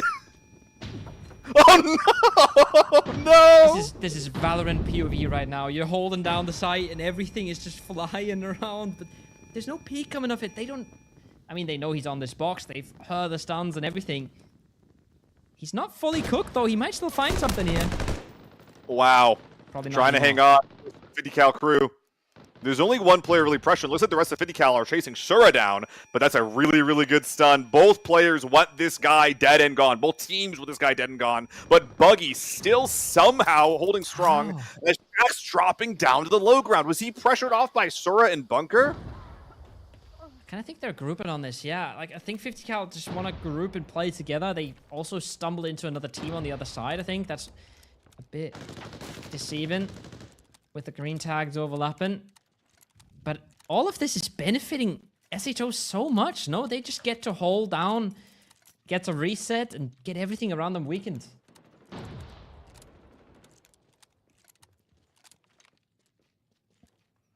Oh boy. Huge moment in the game. 50 cal are just throwing a wrench in the plans of all of our top contenders. Headhunters, they know that they gotta keep a ton of players up if they can. They know their game plan involves around keeping as many people up as long as they can. Wish, I think, trapped in editing, if I'm not... No, he's around that corner, excuse me. Yeah. So we're getting some nades out, but does not want to get hit from any sort of off angle. And indeed, the nades start coming in as last known position. Man, this is a hard game for Headhunters because they have a decent amount of space and they have 2 teams in front of them. It's not a question of what to do. They got to fight 50 cal. It's a question of how to do it. Oh no, as Baby Rage goes down on the off angle, he's not getting back up, Kovo. There's the flush. There's the flush coming out. And somehow, Buggy is not the one going down. Buggy with the absolute miracle mistake. Just vanishing into the smokes, and Baby Rage is the one getting caught out on the other side. 50 cal wants to do something with it. At least want to secure the bag.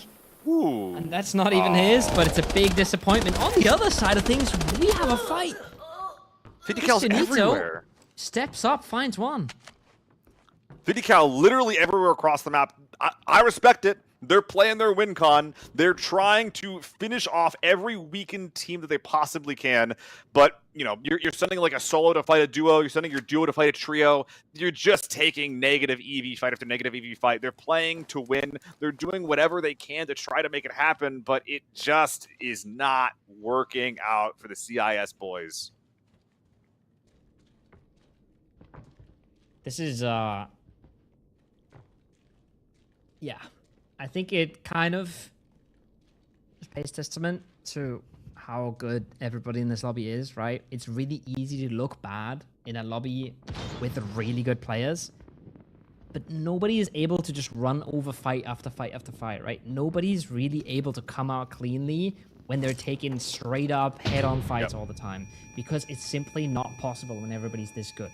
And we only saw it once, Kovo. The only team that did anything close to that was SHO and Armory. And they got 2 knocked, right? So any third party would have been immediate death. But yes, 100%. It's really rare. And 50 cal are absolute cracked individuals. Every time you watch them, their shots are on point. They're really aggressive. They really like getting in. and they're not pulling it off because everybody in this game knows what they're doing. Peekson holding the back door. Krishnito holding the front. Playing defense against the 50 cal boys. They're a duo. They don't realize that they're fighting a duo, though. The information is just so hard to get in these types of lobbies that have been so chaotic. And the 50 cal even being here is crazy, by the way. One moment they're fighting in Donut, then one moment they're rotating across the map to fight in general. Like, this is bonkers. But this is a pretty good fight for 50 cal to be taking. A lot of bodies, a lot of loot. As Wish for 50 cal begins pushing in. Something important to note here is that if 50 cal were able to kill SHO and the EU team, they would be able to just remove all of their loot value, all of their income from this game by dipping away from that fight. They are losing agency of what the first and second place teams are going to do here. First and second are really going to who divides this. Pins comes in from both sides, not really working out so far. Krishnito just trying to delay, hoping he gets some sort of help from Pickasent on the other side. The util is doing its job. The swing is going to come out. He's going to get aggressive on this, but still doubting himself. Still biding his time. Might grab a second set of armor. That's 13 versus HP. 3. That's not helping a ton. There's one bullet. Sure. Oh, no! That is a slow cross, my man, but he gets to safety. We still have 4 teams in this. So both SHO and the Headhunters are still kicking. Got some ammo in the pockets. Don't want to have a teammate deliver you your ammo this time around. Pikas and Cristianito have been grouped up. Going to make it easier to go for the trade style gameplay here. In the meantime, though, SHO and Headhunters on the same corner. This is the most important fight in the lobby. Yeah. They're trying to finish the Headhunters off, and SHO have a man up, Koho. Yeah, but it's still such a tough push, right? Imagine how this would look if Buggy didn't get out of that corner. I still think he's an absolute magician. I think he pulled up a crazy survive play there, but util being dumped. Util being dropped for a teammate. He's trying to look for it. Trying to isolate some angles. Trying to isolate some peaks. He finds Thiago. Whoa! See you later. Nice peek. Knows his angles. Knows his pre-fire. Just absolutely nails him. Oh my goodness, and now turned it into a solid 2v2. Can Sura keep the dream alive for the EU gang? In the meantime, 1v1, it looks like Wish was able to find one. Frag behind, whiffs coming out here from Pickasent. This is not a good time to be missing your shots. Mag's good. Not much util left. Looks like he's trying to figure out how to take this fight. It's just not easy on the left-hand peak, is it? He also doesn't want to throw all of his hard work away just for one left peak. That really wasn't it. But, yeah. Nerves are definitely coming into play now. 2v2 now. For SHO versus HHC. That's Sura getting down. That's Sura out of the game. Flois getting It's just Buggy left. All right. Buggy did it once. They can't the absolute escape artist. He's trying to hold that same pixel peak that Sura was able to exploit earlier. Flashlight on, U1, best gun in the game, trying to stay strong. In the meantime, Wish in a 1v1 as well. Pre-fire is coming out all over the place. This is so tense. Frag coming out as he gets down to 1 HP. Any shot to the head or chest, any one more would have taken him down. In the meantime, Buggy falling off the angle. But he has to wait here. He can't let Headhunters get away. You can't let him get away. I don't know, man. Like, yes, Headhunters can get away. They have to close the gap, right? So if SHO gets away, that's the tournament being decided. Okay, we lost a player in the back. I think it was Pickasent that was able to come out on top. We lost both their tags there for a sec. Yeah, Pickasent does come out on top there. 4 players left in the game. 2v1v1. Buggy holding the angle. The onus of the game is on SHO. They have the most power, the most pressure. How are they going to use it? I think if they get 2 players fully stacked out of this lobby, I think they just win the tournament, right? Yes. 100%. If they kill Buggy right now, they also win the tournament. But if they die to Buggy, then they lose the tournament. It is that simple. If Buggy wins, the EU team wins. If Mega FBS and Flowist wins, then SHO win. It is actually that simple. So It all comes down to this. So they don't know Baby Rage died. They don't have that information. They know Shura died. I don't know where Rockstar is. I don't know where Rockstar's body is. Do they have that information? I doubt it. I don't know. But once again, we have the full picture. They clearly don't, and they cannot have the full picture. They could easily still expect a 2-man here. I think they're slowly, just based off the pressure they're receiving, gonna start wondering if this is a solo. But they still have no idea. They have no clue how much they need, how much they have right now.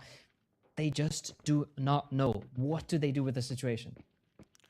They're keeping it mobile. They're keeping Buggy guessing so that if he actually does go for a peek, then they're making so much noise. Where is this? Where are they actually going to be? What pixel peak will they be holding?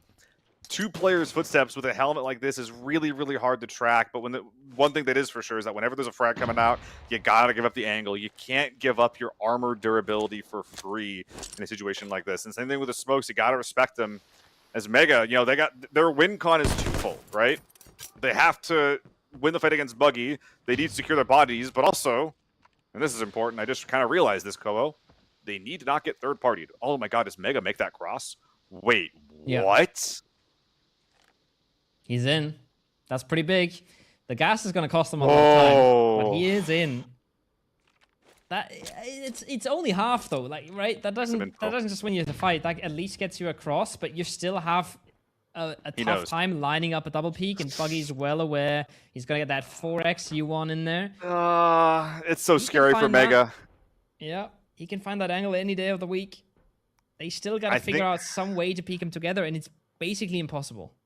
Yeah, I kind of favor Buggy here, even though there's like a player on the left, player on the right. It's so hard for Flois to actually help Mega in this fight, and Buggy 100% knows. Yeah. This is one of those ways that could happen is if he tries to use the 4x on the scope.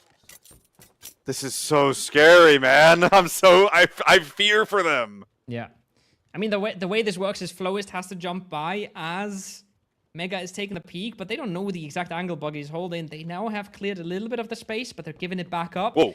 This could have been the moment he gets caught, but they have given up the angle.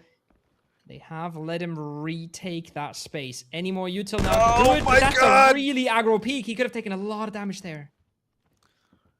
And that's what we're talking about. Because of the way these walls are set up, Mega is getting shot at, and Floist is unable to get into position to actually have fun. And Mega looking for another set of peaks right onto Wage, but the head is as low as it can get. Floist baiting so much fire, forcing a mag dump as he backs his way to his doorway. Floist and Mega taking that space, getting aggressive. Is this it? They're flying around the corner. They're swinging this 2 together. Can Buggy do it? He's trying to play with them. He's trying to play with them, but they're not giving this up easily. They know that this is dangerous. They know they can't just throw it away. Now Mega with a wide swing. Surely Floist with the trade. This is how they're setting this up. This is how they should be able to knock it down. Good disengage. Buggy giving up the angle. Oh my god. Really good disengage. Alleviating the pressure. You don't want to take a straight up 1v2 if you can help it, but getting aggressive here again. Looking for a pixel peek here on the stairwell. This is really hard for SHO to fight into, and they know it. They're immediately backing off. Any util left? I'm not sure. Big damage coming into Mega, but does not find the knock. Not yet. Flois cannot make the own cross, but the smoke comes out, allowing them to back off, and the molly just chomping away at Buggy's legs. He doesn't want to give it up. He wants to hunt them down. He knows he's done damage to them. He doesn't want to let them reset. Risky. He doesn't want to go back into a 2v1, but now he has to push. Now he takes the damage. No! He is out. Man, he made them work for it, Seal. That was the craziest 1v2 I've seen in my life. I cannot believe the amount of pressure that Buggy was able to put out just through sheer lack of skill and determination. In the background, we have Picascent trying to extract his, he has his bag as full of loot as he can. Rather than going for a third-party lobby wipe, he's just trying to go for a more conservative approach to the game. And you know what, Koho? I get it. I think I would probably do the same thing in his position. But knowing what I know from this POV, that's not how you win this, is it? You need to wipe the lobby. And when there's a deficit this big, when first and second are that far ahead, you just gotta go for it. I mean, yeah. I don't think he's winning if he wipes the lobby, but you gotta go for the win anyways. But it's fine. It's absolutely fine. He gets his little win, and I think we're gonna see at least a single extract here. Looking like they're going to go for backstage. Mega maybe not getting out at all. Not sure what's going on there. No, Maybe you he's trying to can loot get there a in little bit more. time. Okay, if SHO 3 for 3, throw a player away on the way to extract, I'm gonna cry. I'm gonna cry, man. They're getting out. They're so good, and losing someone the way that they've been losing people is just like, you've done the hard part. You've done the impossible. This is the easy part. But nah, here we go. 20-second extract. They don't know. Flowist makes it. They're playing like there's still somebody left. I think they do know it's ping. The Flowist is not playing like it's ping. Let's be honest here. They were knife out for a while. Regardless, it doesn't matter. SHO are able to get Victory out lap. with 2, and they started the game with the lead, man. Yeah. I'm a fan. After watching this team play, I'm a massive fan of just like everything that I've seen from them. Sector IMO was really, really good. And solid ABI. And they were better. They were more consistent, and they were coming out ahead more times, coming out ahead with more players. I really liked a lot of the game plan that the EU team was showing, especially the get 2 players out. That's a lot of loot. Send 1 player in for chaos and for a few frags. And I think it worked out really well, and they got really close. But that was just better. They were just better. They were just clearly the team that got the most players out of these lobbies. And you know what? They were better. They trusted each other. And you know what, Koho? They were flashy, too. They kept 4 players up so often. They were so frequently the aggressor in every single fight that they took. They were only defenders if they were actively getting pushed. They were forced to be defenders. So often it was just them actively making decisions, actively outflanking people, just using their numbers, winning 1v1 peaks, even when they were on the back foot. It was incredible to see game after game after game, them just getting into a 4v4. Someone finds just a free kill in neutral, maybe even 2, and then they use that space that is opened up by getting those kills to envelop and surround, and then just pick them apart piece by piece by piece. It was a solid game plan that was they were able to keep up game after game after game. The macro play from our EU team, immaculate. But it feels like in most of our team fights, it was someone making some kind of insanely crazy hero play, but also a lot of the time just losing 1 or 2 guys pretty quick off the rip. SHO just putting on an absolute clinic of ABI. Yeah, super sick. And yeah, like you said, right? Just a lot of team play, a lot of the good stuff, and then also just kind of none of the bad stuff. Right, we've seen some really bad nades. We've seen a few whiffs here or there. We've seen somebody pushing in alone, not with a teammate. Not really happening with these guys. When they die, it's stuff like this. I'm sorry, but that's Thiago just got dumpstered, right? That's just how it is. That's a really good pre-fire. That's really good map knowledge and really good aim from Zura. There's not much you do there. Not a lot of the obvious mistakes being made by Team SHO, and that's kind of what separated them. Would I come away with here, Seal? By the way, guys, we have a poll going on in chat. What's your favorite team? Vote for your teams. You don't just have to listen as Yap, and you can also get your opinion out there. But what I come away with from this last game is I just wish we would have seen more SHO versus HHC, right? That was the coolest fight in the tournament for me. Yeah, maybe not the coolest round. The armory was sick. I do agree. But that little 1v2 from Buggy and even the fight before that was top class.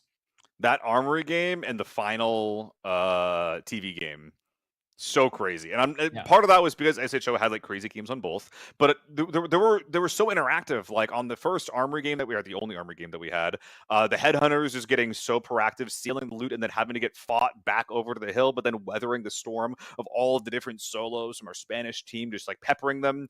And then in the meantime, inside the armory, just despite being battered and bruised, still winning against a fresh NA squad. Just the stories that were told in that armory game and that second TV game were just immaculate, peak ABI. And honestly, dude, in my opinion, that is the peak of what even the extraction shooter genre as a whole, what it does is this genre just tells incredible stories. SHO and Headhunters as well, just being crazy characters to follow throughout their entire journey all the way here. Yeah, super sick stuff, and good to see them not being punished for the MIA slip up on airport, because they were able to just lock it in. And honestly, Yeah. when you think about these maps, right, it's kind of wild how much they were able to get away with, and how consistently they were able to get away with it. Both of those teams, I think, like you said, right, it was kind of a two-sided stomp, if you can say that, if it does make sense.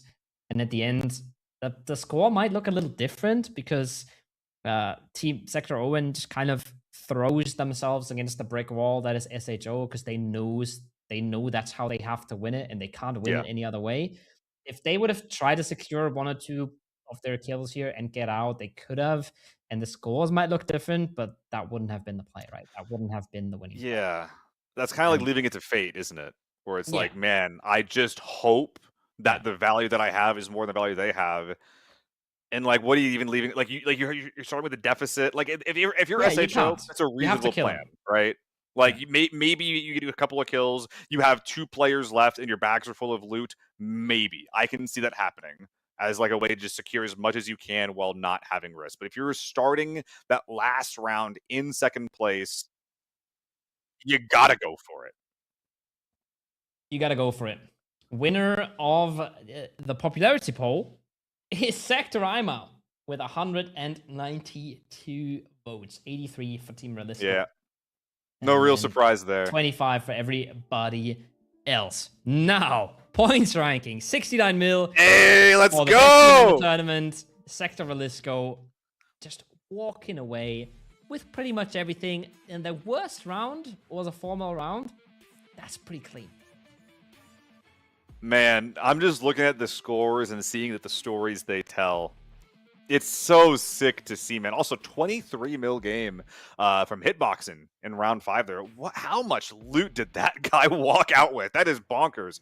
Must have been a lot of loot, a lot of kills there, but nah, not today. It is going to be Imao in second place, 57 mil, and then in first place, Sector Realisco. They have made a fan out of me today, ending with 69 mil, Kowo. Oh my goodness, man.